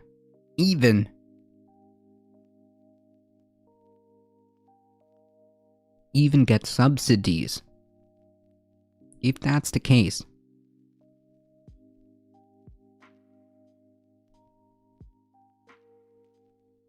why is it always a problem when it comes to actually helping real people? Working people, I should say. I heard the case that student loan debt would stoke inflation and housing costs from IRI. Well, you could make the case, I don't know exactly what the details on that, but you could make the case that because we have such a problem with debt, and because student loan debt in particular is so predatory and keeps these folks in a perpetual, almost infinite hamster wheel, it would indeed be a net negative and would stoke, I guess, inflation and housing costs because they can't afford these things because they're currently spinning in this hamster wheel. If that's what you're saying, then that makes the case as to why it needs to be relieved or some type of solution needs to be put forth, so that people can spend. Okay, so that people can spend, like it or hate it. This type of system, our current economic system, is very, very well designed. It's so good designed that if you don't have the ability to spend, the whole thing crashes and everybody is kind of effed. So yeah. They said that I had to choose that I chose to take on the debt voluntarily. They'll say that I had to go to college to get a good job, so that I really had to get a loan. And now a lot of people, I'm not saying everybody, but there's a lot of people certainly spinning that hamster wheel in perpetuity. Only to be told to get banked. Thank you for the follow, bank. Appreciate that. The United States has a perfect tool to control inflation. It can tax people properly, and when I say people, I mean corporations are determined to portray themselves as people. Hey, there's a thought. Hey, there's a thought. Maybe, and hear me out, maybe it's, this may be off putting as a radical idea, but maybe we should be reorganizing our priorities, and acknowledging where our failings are, acknowledging the fact that this is Monopoly Endgame. How about they put the debts on 0 interest and put a floor below which it is not paid back, and the taper of how fast you pay when above the floor? I don't know. I would prefer, I mean, like, that would be like the bare minimum. Like, that would be like the bare minimum, but you still have the problem of, predatory, gatekeeping, for the lack of a better word, when you need people. It would be net benefit to have people be able to go to school, right? It would be a net positive for people to be able to have college education, right? One tiny problem. It doesn't really, first of all, it doesn't meaningfully address the initial root of the problem, which is the cost of tuition, which is, as Spread It Forward said, often inflated artificially, because it's not like the quality of education has increased by X amount of times, but the tuition is, right? Part of this problem of just inflated tuitions is because, well, obviously privatization is a problem, and the fact that there's so many like government grants. There's also they're not called grants, they're called what is that thing when you apply as a student and you get like tuition paid? Jesus Christ. It's not a loan. It's not a loan, it's not a grant. It's a maybe stipend is the word I'm looking for. Either way, a competition, maybe you win a essay contest and now you get a stipend or subsidy, whatever you want to call it, I forget, but there's a proper word for it, to go to college. All of those things artificially inflate college because the private institutions look at that and say, well, the government is paying us. We can inflate and continue to make it as expensive as possible because there are ways that people can apply for governmental grants, Pell Grants, and things like that. Boom. Instead of just saying, well, everybody should have it,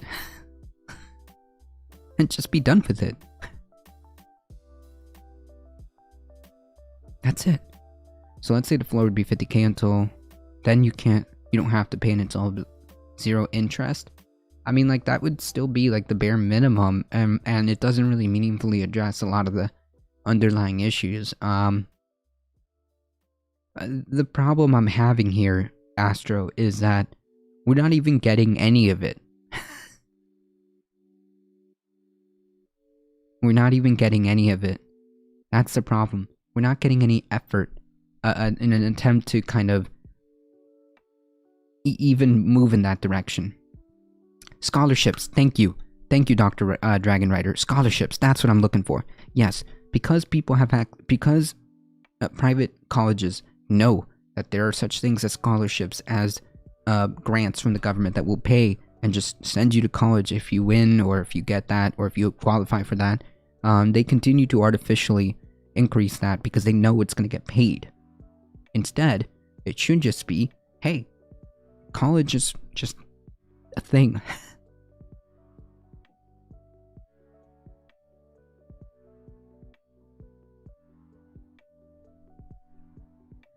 But yeah, to your point, Astro, the problem I'm having is that we're not even getting there. We're just being told to, yeah, we're just being told to get utterly.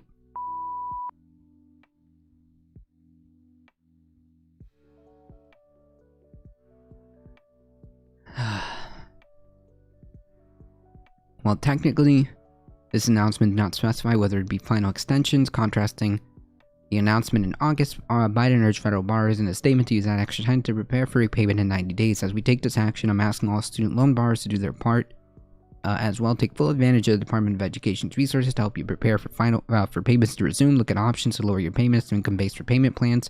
Explore public service loan forgiveness, and make sure you're vaccinated and boosted when eligible. How does that? What?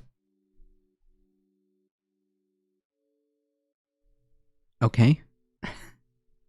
I mean, yeah, fine, but what does this have to do with student loans? And you give a 30-year moratorium point when then the debt gets canceled? Maybe, I don't know, Astro. Even if I don't agree with the even if I don't agree that, you know, that this is enough, arguably you would be doing more than Joe Biden at this point. Arguably you'd be doing more than Joe Biden at this point. Education Secretary Miguel Cardona echoed that sentiment in a statement, saying the department will continue to provide tools and support borrowers so they can enter into a repayment plan that is responsive to their financial situation, such as income-driven repayments. Or you could mobilize all the effort and all the resources that it's taking, to even make these things a reality, and just say, you know what? How about we use some of those robust parts from the American Rescue Plan and the BBB? How about we mobilize some of these resources and just take care of the problem? Jesus Christ. Democratic Party, to borrow a phrase from Joe Biden, here's the deal, Jack. The Democratic Party owes it to you, its voters, and specifically its black voters, to tackle student debt. They're disproportionate recipients of federal loans, and 1/3 of black graduates default on their loans in the first 12 years, which suggests they're significantly burdened by it. For attempting to do what should be a kind of common practice, which is getting educations, trying to move yourself forward, trying to educate, trying to get a good education for good jobs and all this other stuff. Remember, the things that we were told by the boomer generation that were, you know, necessary. Yeah, so you're right, James Napper. You're right.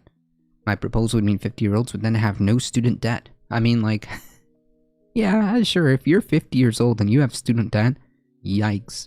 That's a failure on the system. That's a failure on the system. There should be no reason why a 50-year-old will still be spinning that hamster wheel for student debt that they took out decades and decades ago. Right, for attempting to overcome social inequalities that have been put place in their communities way before they were born. And, that's right. That's right. I mean, I don't get it. Why is this such a hard concept? Like, why is it a radical concept to say, you know what? Maybe we should reorganize priorities and say, hey, education is good. We see, you know, tens of millions of people burdened by this, and as you said, disproportionately African American voters. Why not just deal with it? Why not just deal with it instead of going through all these roundabout, lukewarm band-aids on gunshot wound solutions? Why not just deal with it? I understand that it's not as simple, but can we please get some effort in an attempt to try to meaningfully, like, address this problem? And think how inflation would erode the debt in 30 years? Yeah, I mean, again, while I disagree with your solution, I feel like we could do more. you would still arguably be doing more than the Biden administration.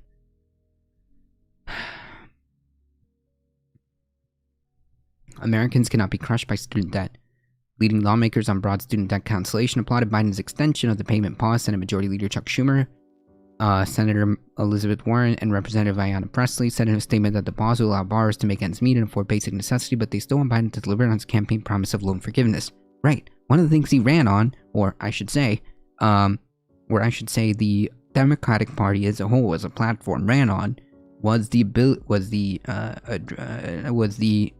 broad idea of student loan forgiveness, in particular because of their predatory nature, because of how just burdensome it is to the economy as well, and just how bad it is. Like, there's just net negative. You have tens of millions of people spinning a hamster wheel in perpetuity. I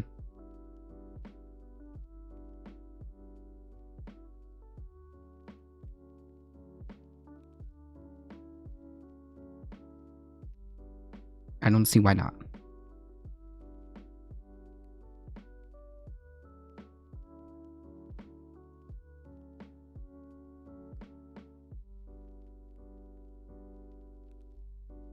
Oh, I agree. James Snapper, I agree. I mean, corporations will still get their profits, yep. I think money would be better spent on child tax credits, pre-K, this would get lots of votes. Well, not just lots of votes, it would just probably be the right thing. On top, there's the purpose of student debt if you take a more Marxist perspective, which I actually find quite convincing. It is used to moderate and pacify the most dangerous demographics of society to the ruling order, which is the educated classes.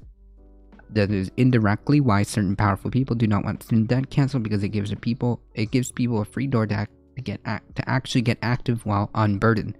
And God forbid you have two things: educated people and people that don't have that burden, who have time to think about what's the problem here and what can we do about it and how and what actions we can take, i.e. direct action. We continue to call on President Biden to take executive action to cancel $50,000 in student debt, which will help close the racial wealth gap for borrowers and accelerate our economic recovery. Well, it certainly is, certainly would be a just spontaneous stimulus. It would be a spontaneous stimulus package, essentially. That's what it would be. And I think the pros of moving in this direction would certainly outweigh the cons.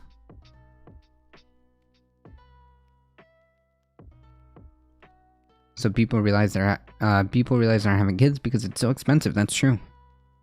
That's right.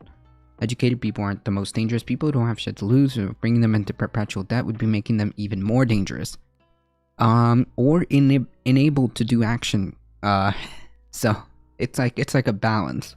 I mean, you're right in the sense that if it's too much, they won't, if it's too much, then there's nothing to lose, right? But if it's just enough where if you get fed the idea that you just gotta keep doing it, you're doing the right thing, you're paying off your student debt, it's just enough to keep you spinning that hamster wheel, then yeah. But no, I disagree. I think education would be incredibly dangerous, especially because people start realizing problems that exist. They would start thinking about it critically, especially if they weren't burdened by it. They would have time to think, and you can't have that. The time for critical thinking and the time to evaluate your situation and evaluate the scenarios that you're in and how effed you really are, we can't have any of that. I like the child tax credit, but I still won't send my kids to preschool anytime soon. I gave you the best compromise that does not flood the economy with loose money while going for votes. Well, I mean, like, I don't know if it will necessarily flood the economy. The economy, at this point, is running really hot. Yeah, work ethic, don't be a bum, work culture. Yeah, but like, most people don't want to be. Most people, the overwhelming majority of people, do want to work. They just want their lives to be meaningful. They just want their work to be theirs, right? They just want their work to be theirs. I want to see the fruits of my labor. I want to feel like, you know, what I'm doing is is me. Time's up over you. Actually, you're not wrong. Not wrong.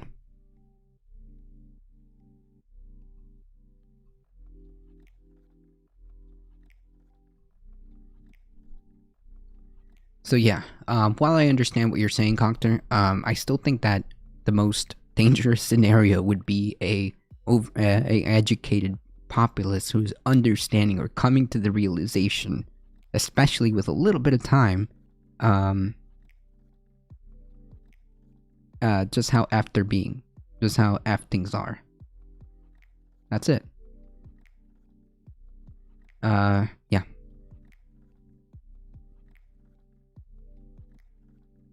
I'm just not sure how would that flood, because wouldn't you want people to have extra cash to access to, you know, buy things?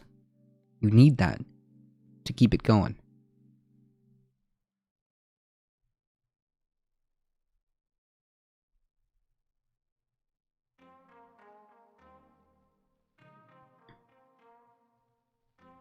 Climate change will bring more hurricanes to New York and other mid-latitude cities. Hey, this is cool. This is very normal. Very cool. A new study projects that more hurricanes will be coming to mid-latitude regions, which include major population centers such as New York, Boston, Shanghai, because of climate change. So, hey, I hope New York and Boston, Shanghai, all of these cities, which are massively populated, begin to take that into consideration. A study published last week in a peer-reviewed British journal, Natural Geoscience, found that tropical cyclones, which are also known as hurricanes or typhoons, will expand from the tropical region in which they're currently common due to global warming. The conditions that create hurricanes will become more prevalent farther up north in northern hemispheres and farther south in the southern hemispheres. Most of the world's major cities are located in mid-latitude regions, meaning that the more widespread hurricanes will have ability to cause more damage. Right. In a press release from Yale University's article's lead author, Joshua Studholm, a physicist in Yale's Department of Earth and Planetary Sciences, noticed that hurricanes in the 21st century will appear in a wider range of latitudes than they have for the last 3 million years. Cool. Very normal. Very, very normal. This represents an important underestimated risk of climate change. It seems to be the case always, right? It seems to be the case. That every time we read about this, it's like, well, we underestimated this. The reason for shift in hurricane latitudes has to do with the global wind patterns known as the Hadley cell, a circulation in which air flows poleward at a height of about 6 to 9 miles but returns to the equator as it descends towards ground level. One effect of climate change is a decrease in the difference between surface temperature near or far from the equator. Warming occurs more rapidly at higher latitudes because of feedback loops such as melting ice, loss of snow cover, and thawing permafrost, causing even more warming. However, air at higher latitudes actually warms faster in the tropics. This means that the jet stream, which normally prevents hurricanes from flowing farther north, is moving northward, allowing hurricanes to reach higher latitudes. Nice. You thought you were safe by moving up north to avoid the flooding or whatever? Nope.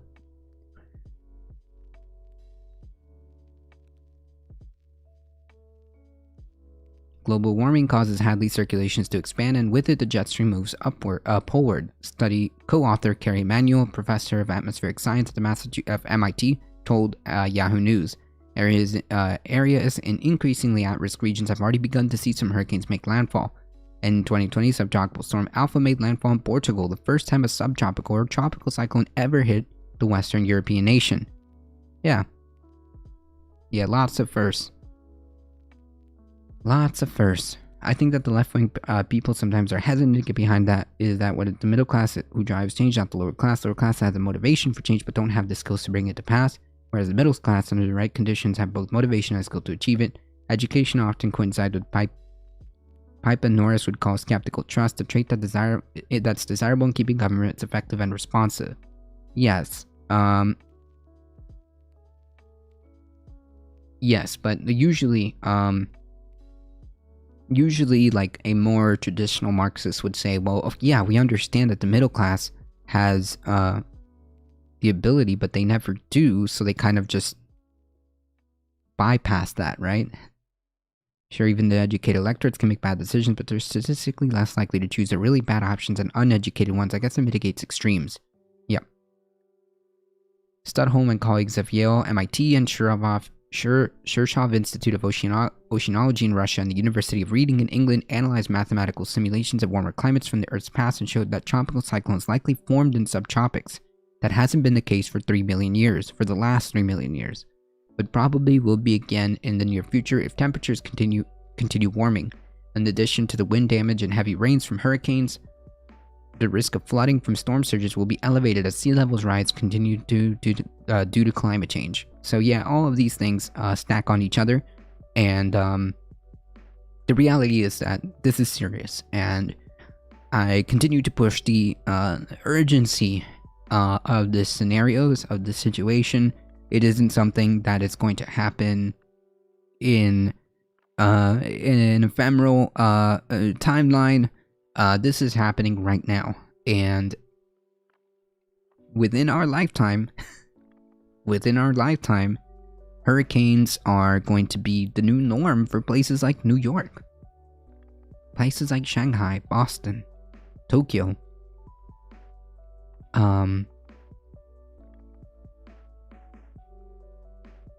This is not good.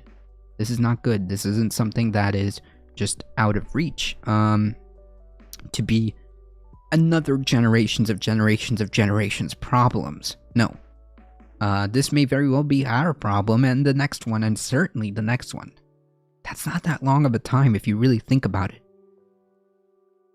Less than 100 years. That's not a lot. That's not a lot.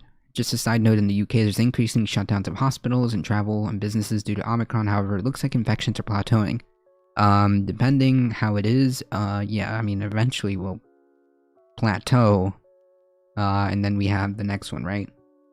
Middle classes are fickle. They tend to be the comfortable class, I guess. It takes a lot of activation for them to get mobile. But once they do, it can be very powerful. Exactly. Civil rights moves because black people started to break into middle class after WW2, and it gave them the ability to bring about change.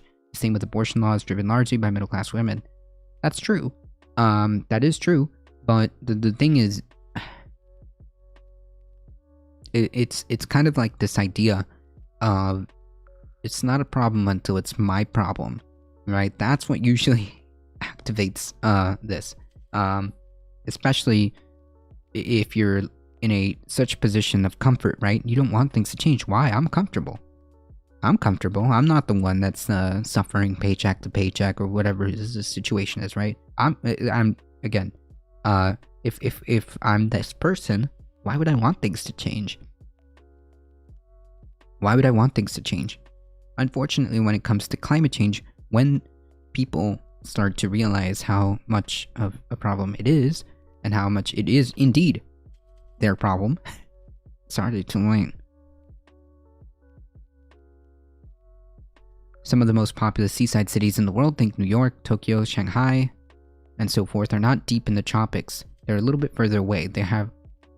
They always have had hurricanes, but very rarely. If they start getting more hurricanes, and if they're stronger, which is undeniably the trend that we're seeing, and if they're pushing water on top of an already elevated sea level, that's going to be trouble for them.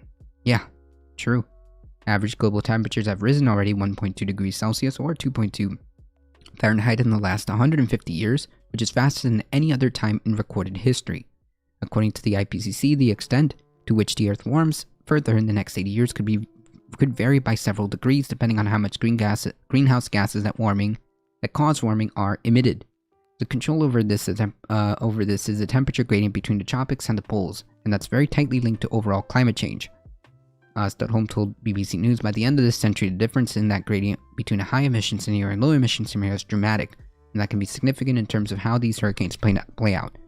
True. And all of that is because all of these effects that are not being seen now but will be towards the end of the century are all building up now. It all depends on what we do now.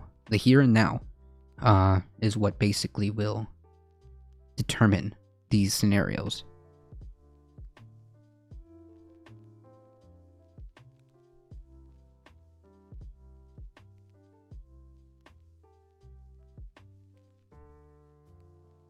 The here and now is what determines these scenarios.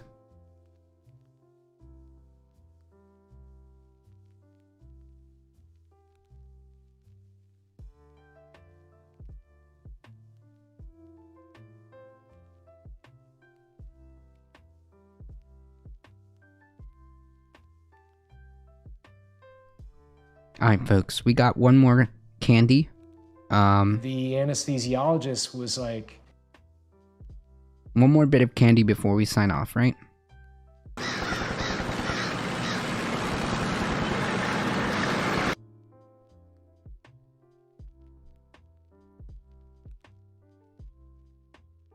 The activation part is sometimes selfishness because people tend to be very myopic and, for lack of a better word, lack social empathy. I think it's more that people just don't really know and can't feel things properly until it hits them, rather than being completely selfish. More voters or activists in this example aren't bad actors in that sense that they're evil or vindictive, but rather they can't know everything. Yeah, that's I think that's a fair statement.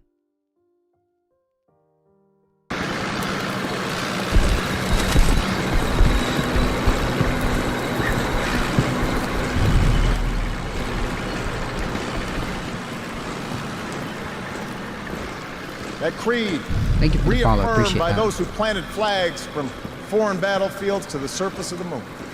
A creed at the core of every American whose story is not yet written. Yes, we can. Because of you.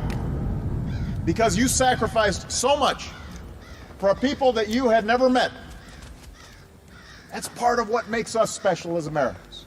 Unlike the old empires, we don't make these sacrifices for territory or for resources.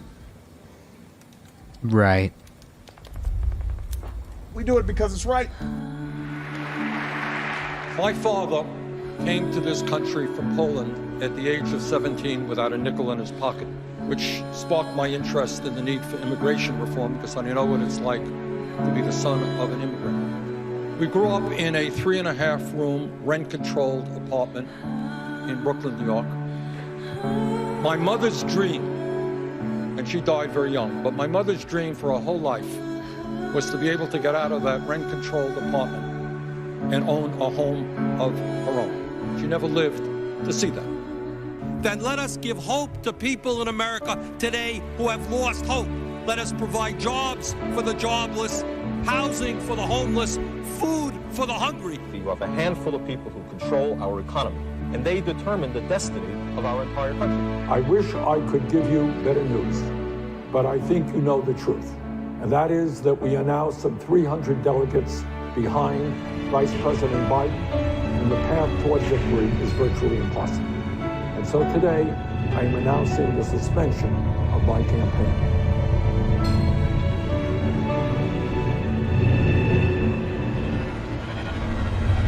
Keep moving. The people who kept us safe today, operators, trainers, everyone, it's just huge. I also want to thank the town of Van Horn. This is This is so good. You know, we're making a dent in it, and we appreciate you for allowing us to be part of your team. And then I also want to thank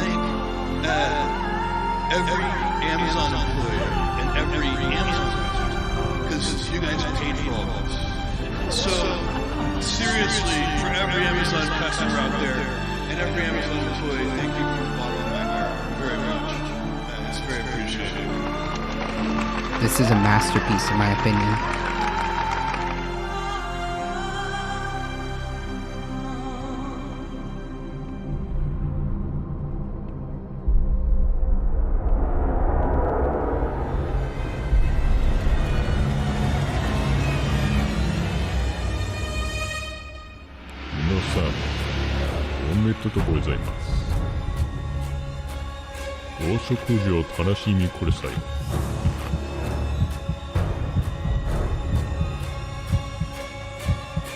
I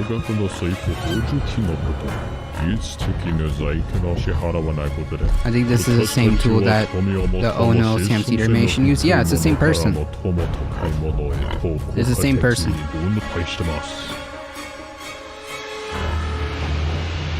This one is even better.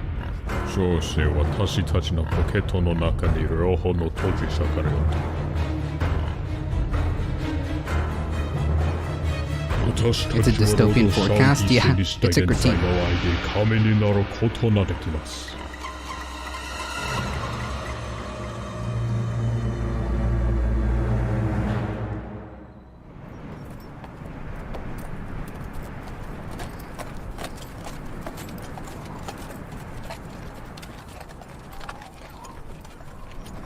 It's not just them.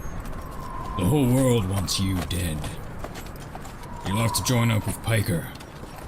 Build that movement of yours one more time. First, we'll need to save him. He's in Los Angeles.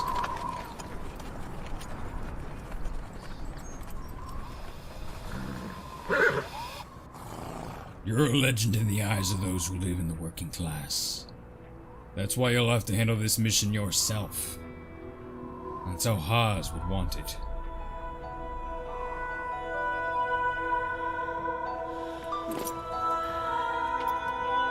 Now go. Let the legend come back to life.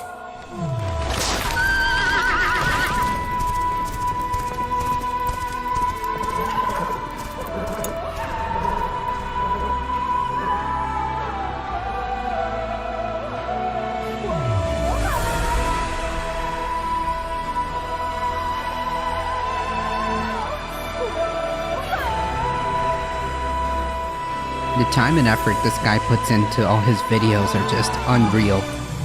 Words that kill. Would you speak into me with your breath so still? It makes me believe in the Fraudulent. Let me suffer now and never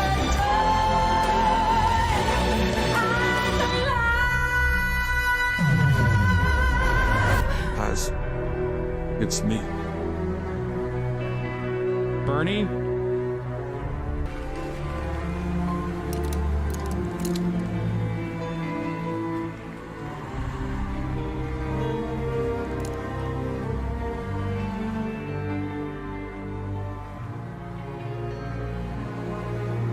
What the fuck took you this long, dude? Firm Blitz, thank you for the follow. Appreciate that. Oh my god.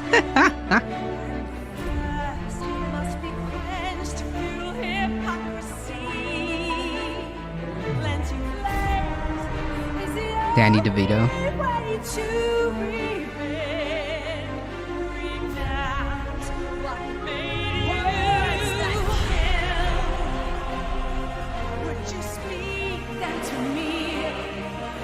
Small bean president.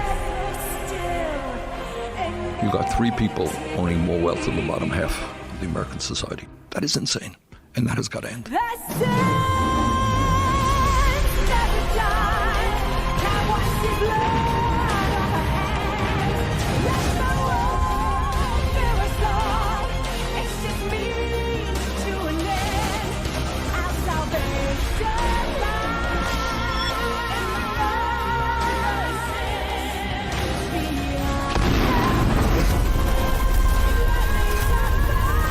This is Mad Max on steroids. I think there's some references to that.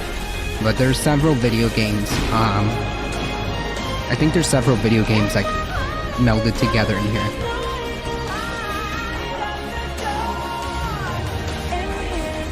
It's as if some evil demon decided to take over the human species and drive them to self-destruction. And much of the world is trying to counter it.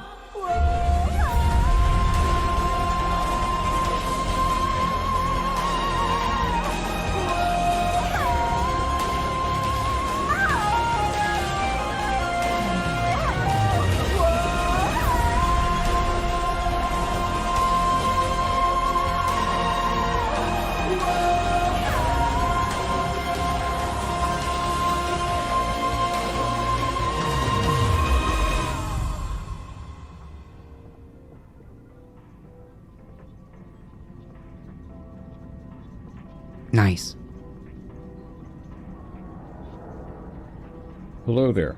I would like to thank the following patrons: The White Rabbit UK, All Ether, Atreus Kakoa, The Xylex, Kalpa X, Louise, Dosher, God King Engineer of Beaver Kind, Nabil Masood, Nice. Mr. Bear, Mr. Nathan Lapp. Bear. Anyways, great stuff. This was cool. If you guys want to see that or check out the creator who takes so much time and dedication to do this, there's the link. Okay.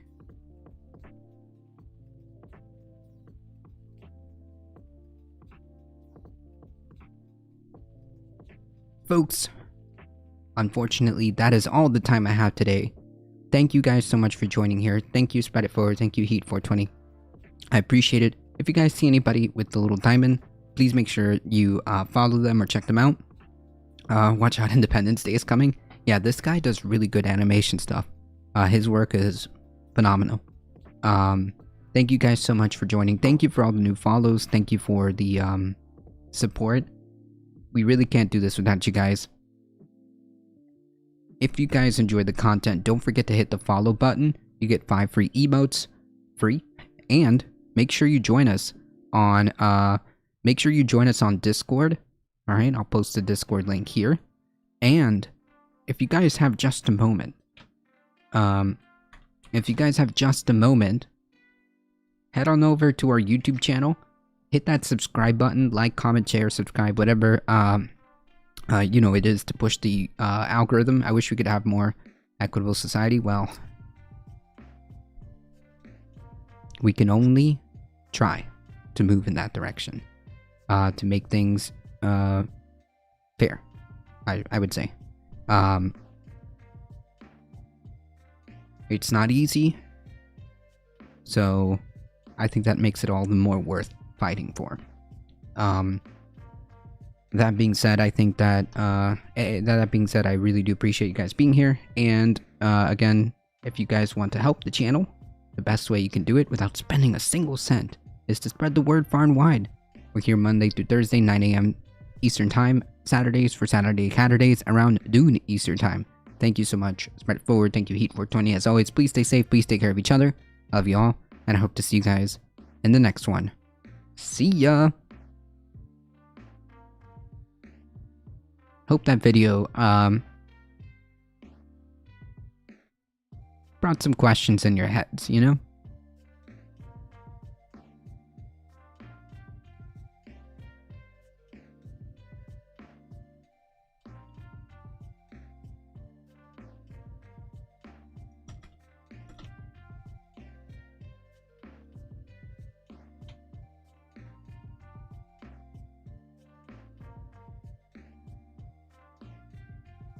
Alright, folks, we're heading out. Hang tight with us. We're heading out in 5, 4, 3, 2, 1. Here we go. See ya.